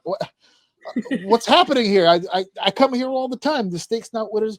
Right, because shit changes. And you're not going to be able to have access to that steak every other day. But I'll pitch it to Lex because you were just going to say your thoughts on what I just said about the shifting of perception when the move set has to calm down and the time. It's necessary to calm down because when you're as an independent wrestler, you're at a different town all the time. Nobody really sees it. You're not on TV. You can pull out those crazy moves or whatever. But when you're on TV every week, you have to water it down a little bit just so that you can save something special as well. One, you save your body. For the record, I pull out as least as possible, but go ahead. One, you save your body. 2, you save those things for something special like a WrestleMania. We've seen them sometimes go all out on WrestleMania and pull out those big moves or whatever. You don't want to do that every week on TV because then it takes away from the charm. Like if I saw her pull out her best every week, you're gonna get sick of her. The crowd is gonna turn on her. You don't want to see the same thing every week. Save it for the big matches. Save it for something special. Save your body. And she's getting paid laughing to the bank anyways, whether you like it or not. So it doesn't really matter. Series, baby. I agree with the watering down. I agree with it. Mm-hmm. She's on TV. That's because of your age. You see, that's because of your age. No. I'm right there with you. Because when I was 21 years old, which was 21 years ago, and it was 2004. Oh my God. 2004 Ring of Honor. What they were doing in that fucking place, and then I would switch over to Raw and see Simon Dean fucking with shit. I'm like, no, I'm not with it. No, thank you, sir. And I feel like no, thank you. That's the difference, like having the fan mentality, and then when you go on the other side of the guardrail and you start to understand things a little bit more, you get it. Right. So I feel like that's where like. My friend, you are about to, because you're beginning your journey now. You are about to get one hell of a fucking education, my friend. This is true. You're starting now. No. Let me not make him out to be this neophyte. He's been around for a while. What I'm saying is that he's getting his feet wet now as a performer, which is a different bag of shit. Because everybody has an idea of what they want to do. And so you stand in the ring and everyone's fucking looking at you. And then you do what you do. And you go, this is going to be fucking great. Watch this. No. And then they go, ew, boo, what the fuck? And you go, Throwing oh, shit shit. at you. Yeah, you're like, oh shit. Yeah. You know what I'm saying? No. It's completely different. When you're in your room and you're in the mirror, you're like, hi, I'm Gordon Solie. You're doing your thing. Fucking phenomenal. I killed that shit. When 2,000 people are fucking looking at you like this, go ahead. Let me We're on see. the phone. And you Yeah. feel the silence. You could feel it when they're quiet. You feel it. I can't Yeah. explain that. Danny, You feel it. Danny, I haven't seen the shows yet, Danny, and I'm actually looking forward because you're going to be in my neighborhood pretty soon for one Yes, of the sir. shows that I'm thinking about stopping by.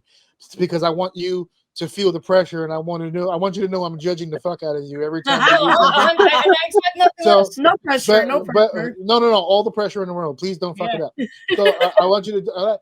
But there's going to be a time, and this is veteran experience, right? There's going to be a time where you did something in front of an audience that hit.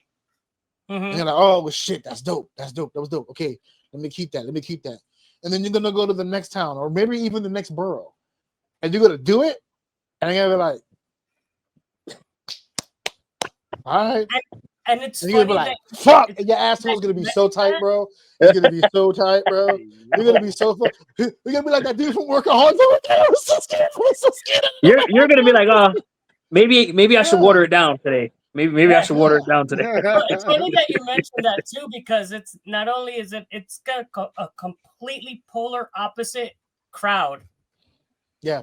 Like I'm gonna go from like the usual East Coast indie wrestling crowd to a lucha crowd, a Mexican lucha crowd. That's so I know 1,000% what you're telling me. We're gonna be shit. Mama Rapper about that. Yeah, they're gonna start throwing their fucking yeah. So it's a lucha crowd. So I it's been on my Good mind. fucking luck, my friend. Yes, Because sir.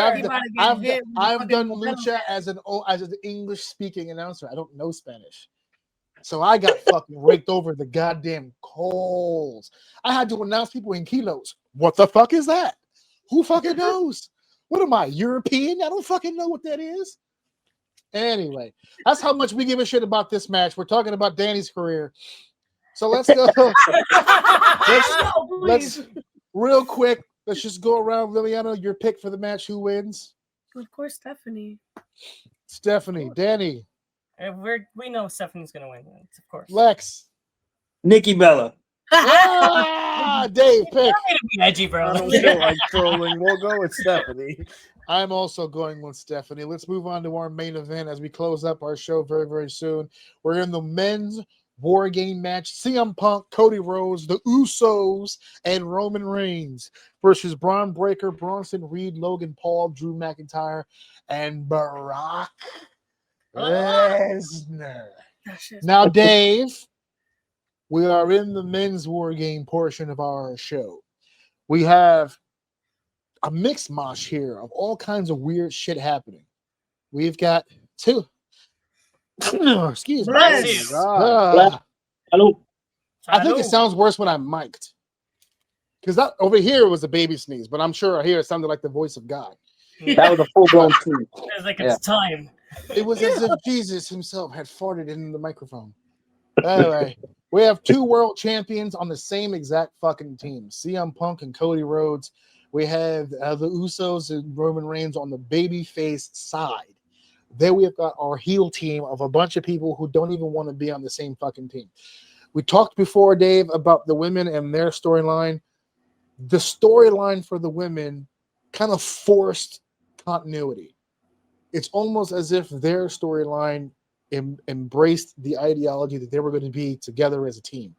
This match seems to be the complete fucking opposite. So what I'm going to ask you is, are they going to build a storyline within this match to make some sense of it? Or do you foresee this being quite the clusterfuck live on pay-per-view on ESPN? Yeah, the second one I'm gonna go with. I really like. For me, if Brock Lesnar is involved, I don't really see much building coming out of that because he's in and out. He's not gonna do anything long term. So he's in here just to beat people's ass. He's gonna go in last. The match isn't gonna end too far after he goes in there. He's gonna beat a lot of people's ass, and is what it is. Mind you, that team, the heel team has the man advantage. So last. He won't be just the last guy from the team. He's going to be the last guy out of a cage. Have they ever before had two main champions on the same team during this? Because that's also really weird. I don't recall. No. So we've had we're champion versus champion. Yeah. I don't think we've ever had the two champions on the same fucking team. No. Yeah, so I mean, I don't know. Like, to be honest with you, I'm a little behind on a few Raw, so I really don't. You're gonna have to explain to me what the actual story is going on here, because looking at this, it just looks like we got our best guys all in a match who's gonna beat the shit out of each other. Okay, that's the story. Yeah, that's the story. That's the story. I'm gonna break it. I'm gonna give you the goddamn cliff notes for this storyline. You absolutely ready? Are you absolutely fucking sure? Okay, here we go. CM Punk and Jey Uso competed for the world title because it was vacant due to Seth Rollins. Seth Rollins was injured by the Vision, wink, wink, and he had to go away. So the Vision stood back waiting to see who would be champion instead of competing for the championship, which didn't make any sense, but they held back anyway, which led the two baby faces, Jey Uso and Punk, to compete for the title. Punk competed for the title and won, and also won Jey Uso's respect. Ding, ding. So then Jey Uso defended CM Punk when CM Punk took on the Vision. That led 2-on-2. But then a third man got involved with Drew McIntyre. But not to be upset, because here comes Cody Rhodes. Why are the two champions on the same page? Who fucking knows? But that's 3-3 so far. Then all of a sudden, the baby faces said we need some backup again. So Jimmy Uso got involved. Why is Jimmy Uso in the main event?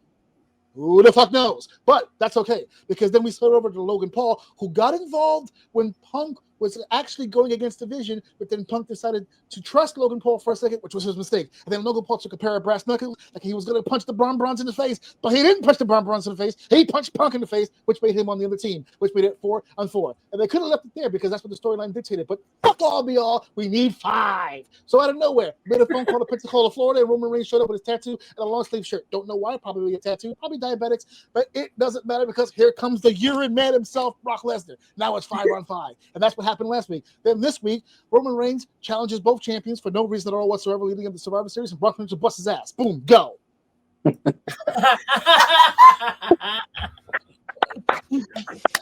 So a bunch of random people fight each other in a game. Yeah, fair enough. Whatever. Completely forced. So that's your storyline for the WWE activity.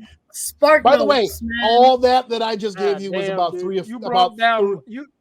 about 3 weeks of programming. I was gonna say you just broke down like 9 to 12 hours because of it really started as Saturday night's main event, and for whatever that's what I mean by thrown together. I sped it up to be a dick. You need to have a series where you do that. Just do that again. Well, some people out there say that I should probably have my own podcast, but they spread this bitch out over weeks, but essentially. That's it. That's what happened. They put this together because they had a War Games pay-per-view. To Danny and Liliana's point earlier, instead of having something organically happen between 10 guys to lead to a War Games, they speed ran through 2 or 3 storylines to get to a cage. Mm-hmm. Which this particular storyline didn't need a cage. The women actually need the cage. This one didn't. That's why earlier when someone made the point about eliminating one of the I think it was Lex, who said, could we eliminate one and still have it mean something? Depends on the one, because if you eliminate one, they're going to eliminate the women's match when the women's match is the one that needs the cage. Mm-hmm. And since they're not going to do that, they're just going to give, not only are they going to give the guys the cage anyway, they're going to give them the main event because it's Lesnar and it's Roman. Mm-hmm. And that's it. But I'm telling you right now, if anyone just heard me do that speed run, head to the YouTube channel and search up what I just said. And I'm telling you it's fucking accurate. Mm-hmm.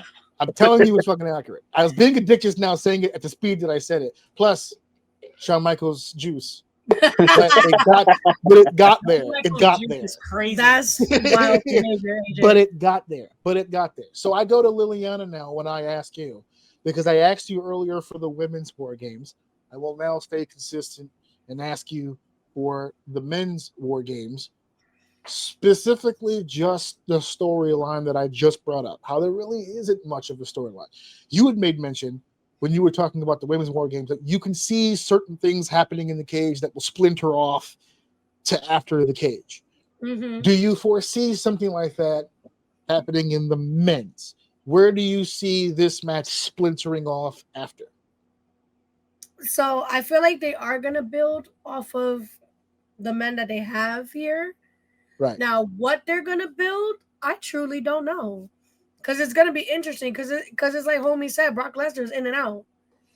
So it's kind of like, if you are gonna build something, is he here to stay, or like what are y'all gonna do with him?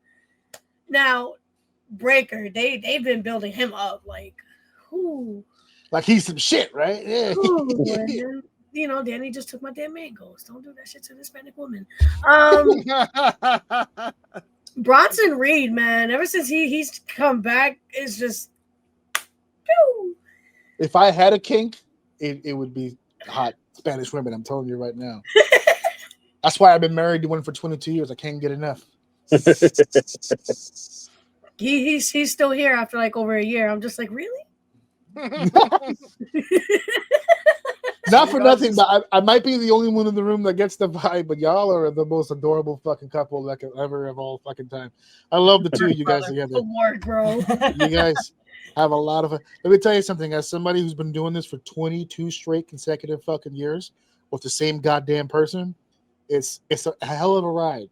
Keep what you got, because that's the kind of shit that makes things go well and last. Because 22 years, if I walked into that living room, didn't say a fucking word, farted and bounced, she would be like,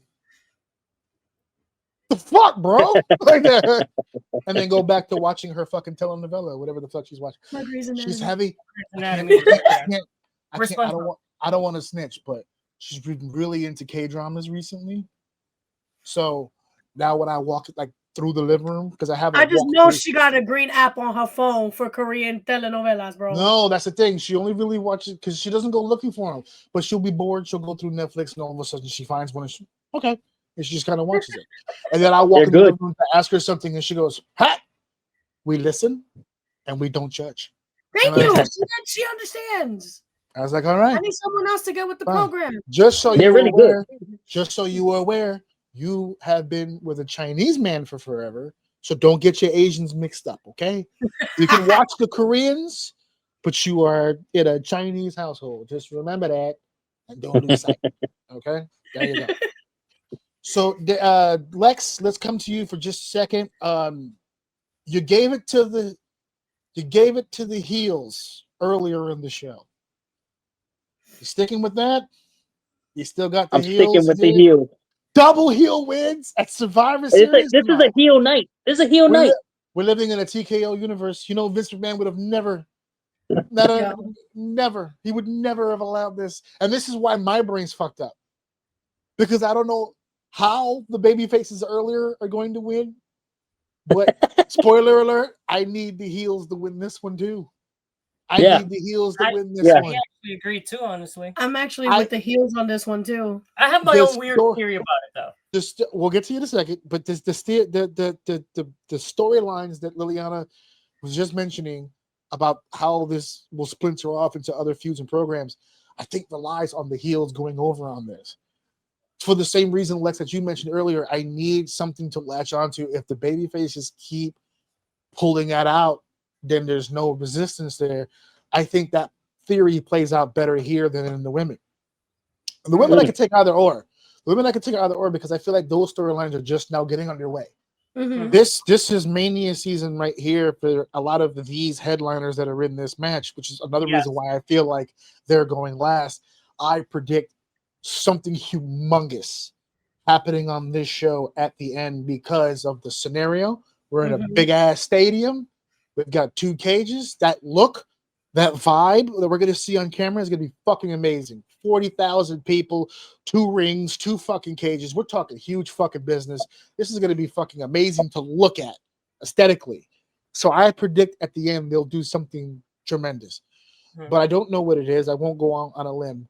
But it's going to be a really big deal. And that's why I feel like it's tough to end a pay-per-view like that with heels going over, but I feel like it's necessary, especially those specific heels. Lesnar doesn't need the win, but Breaker and Reed definitely have been doing far too many jobs as it is.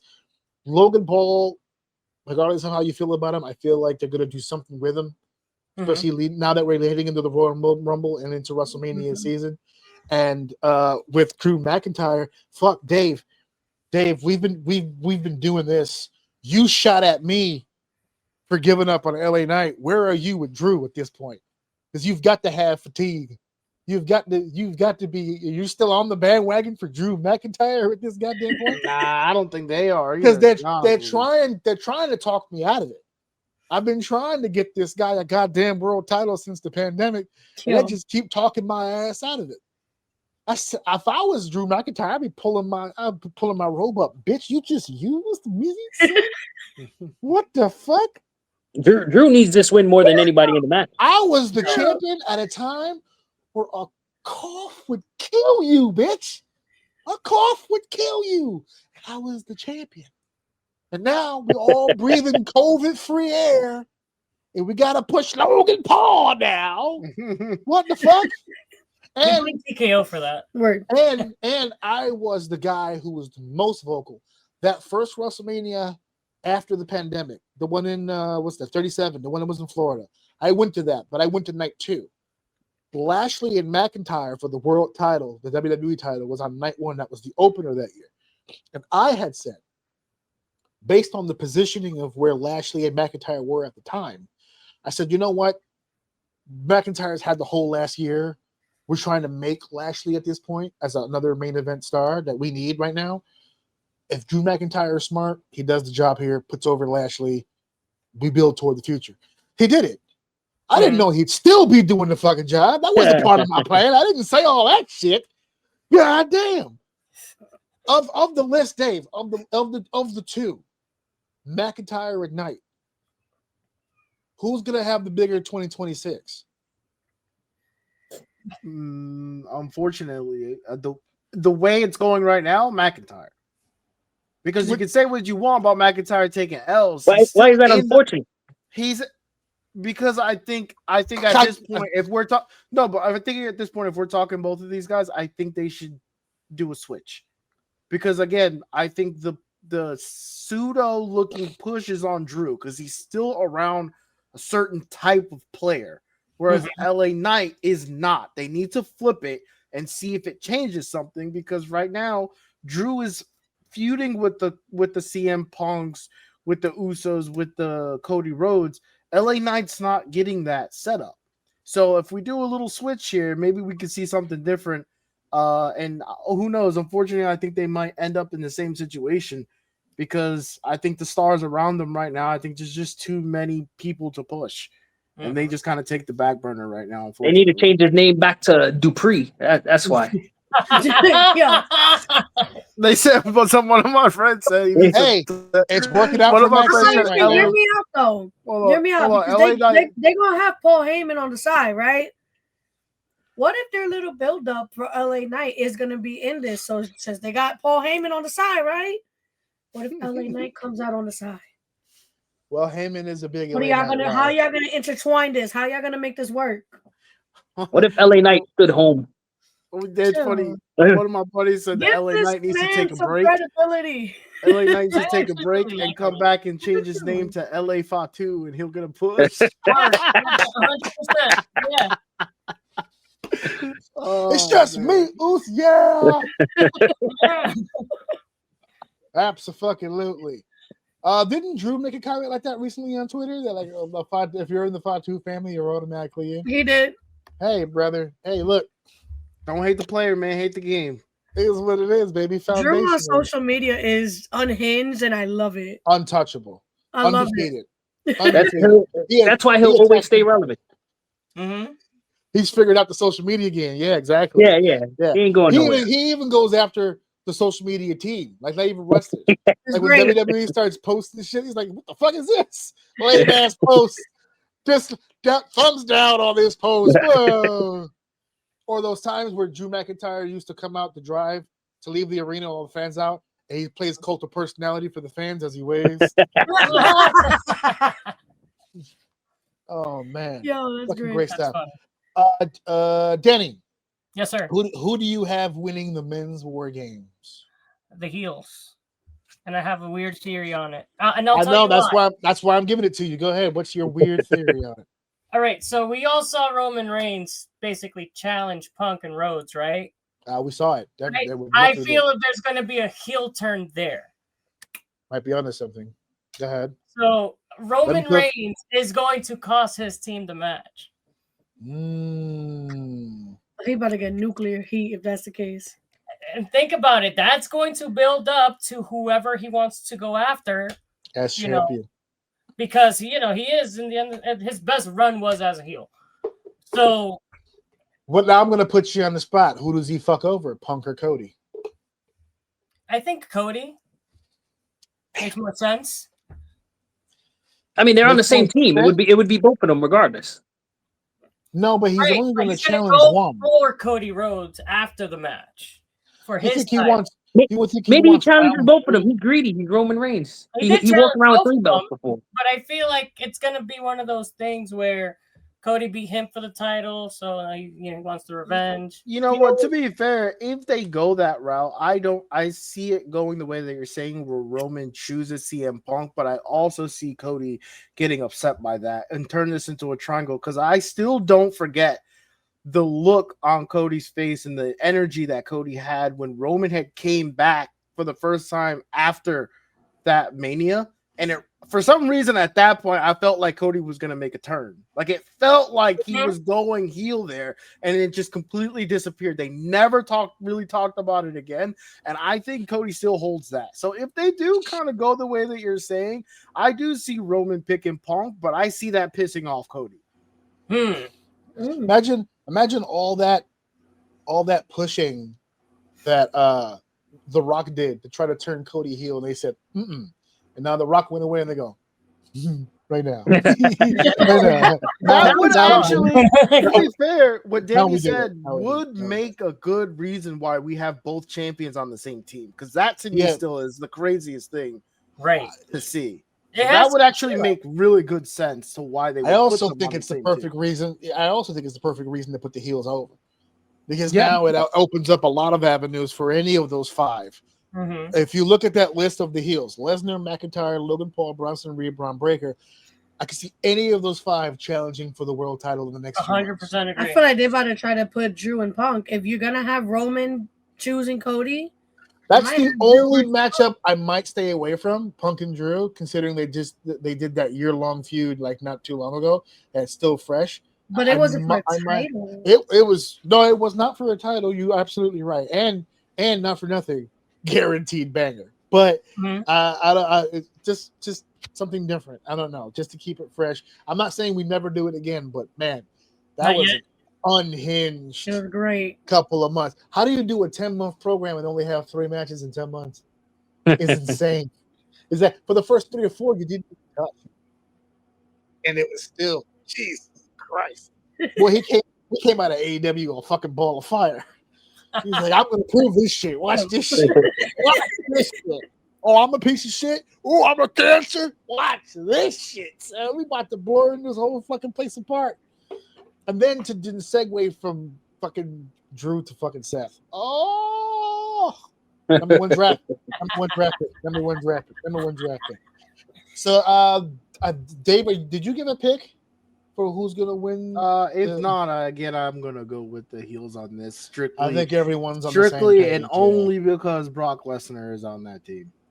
And after what I saw he did to John Cena during that run with left question marks over my head, that man will never take another L for the rest of his life. Goddamn WrestlePalooza match.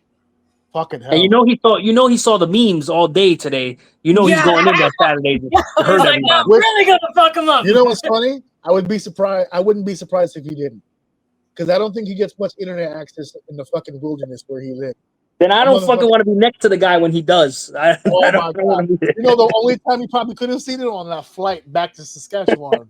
Everyone's gonna go back to Raw, and everyone's gonna be like, "He's in the flight."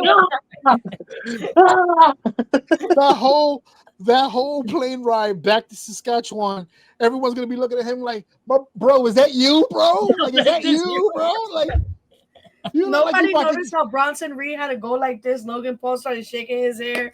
This motherfucker was Nobody trying not cracked. to laugh, yo. Nobody wanted that smoke, bro. Oh boy. Nobody. That's Nobody like when wanted It's AI. where he's like It's AI. smiling at the end. that's like when you were a little kid and your mom slipped.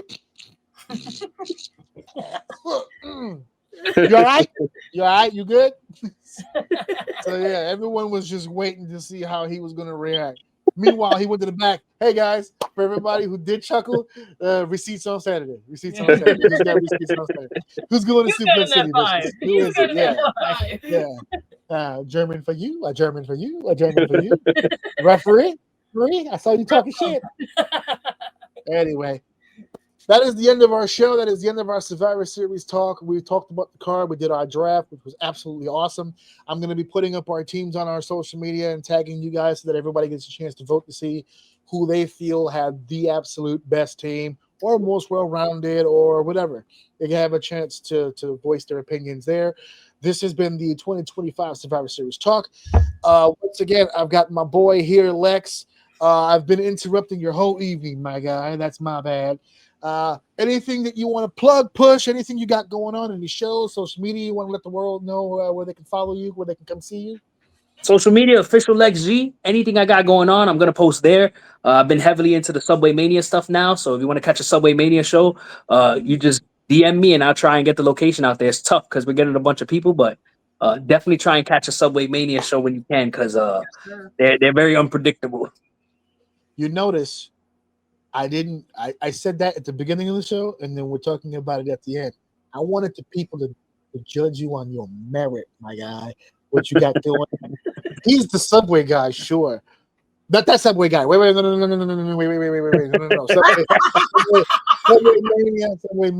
Subway Mania. One of the top stars, in my opinion. I've seen the clips, and yeah, so definitely check him out at official Lex G. The Nemesis couple. What you guys got going on?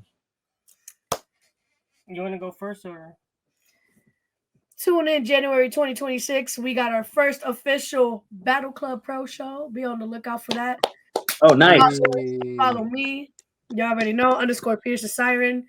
Danny, your Nemesis. For all Battle Club Pro stuff. So the stuff I have going on.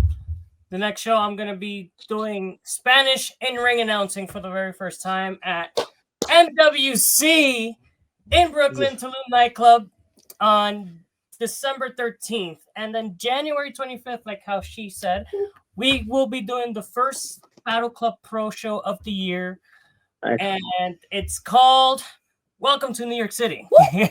I will be ring announcing, and I just follow me on at Danny Your Nemesis on both Instagram and TikTok. Very different content on each, and I'll be posting updates on everything I have going on. Woo! There you go. And as for me and Dave, the QR code you see on the top left of the screen is a link to my link tree. The link tree also has been scrolling at the bottom of the screen this entire time. For those of you who've been ignoring the ticker, and I know who the fuck you are who's ignoring my ticker, but it's right there at the bottom. Me and Dave, once again, we do this show every week, once a week. We record on Tuesday, release on Wednesday when we're being good and we're on time. Then it happens that day. And we will be live again for Xmas as fuck. We're going to be wearing our Christmas garb, talking Christmas, talking wrestling and Christmas, talking music, talking whatever involving Christmas. The fat guy in the North Pole. We're bringing all that shit back. And we're going to be talking to some more of our friends coming up in about a month or so. We'll try to do it the week of Christmas. Also, the next time after that, of course, will be the Royal Rumble Live, which we'll be doing in January. I would like to formally extend an invitation to everyone here if they would like to register for the Rumble for sure. Should you guys have the time and availability. And we might even have, because it's the Royal Rumble, I always try to have a bigger group. So if we can get this group and then some more people, even more people. And I paid for the subscription. I get up to 10 people and fuck it, I want to push the limits.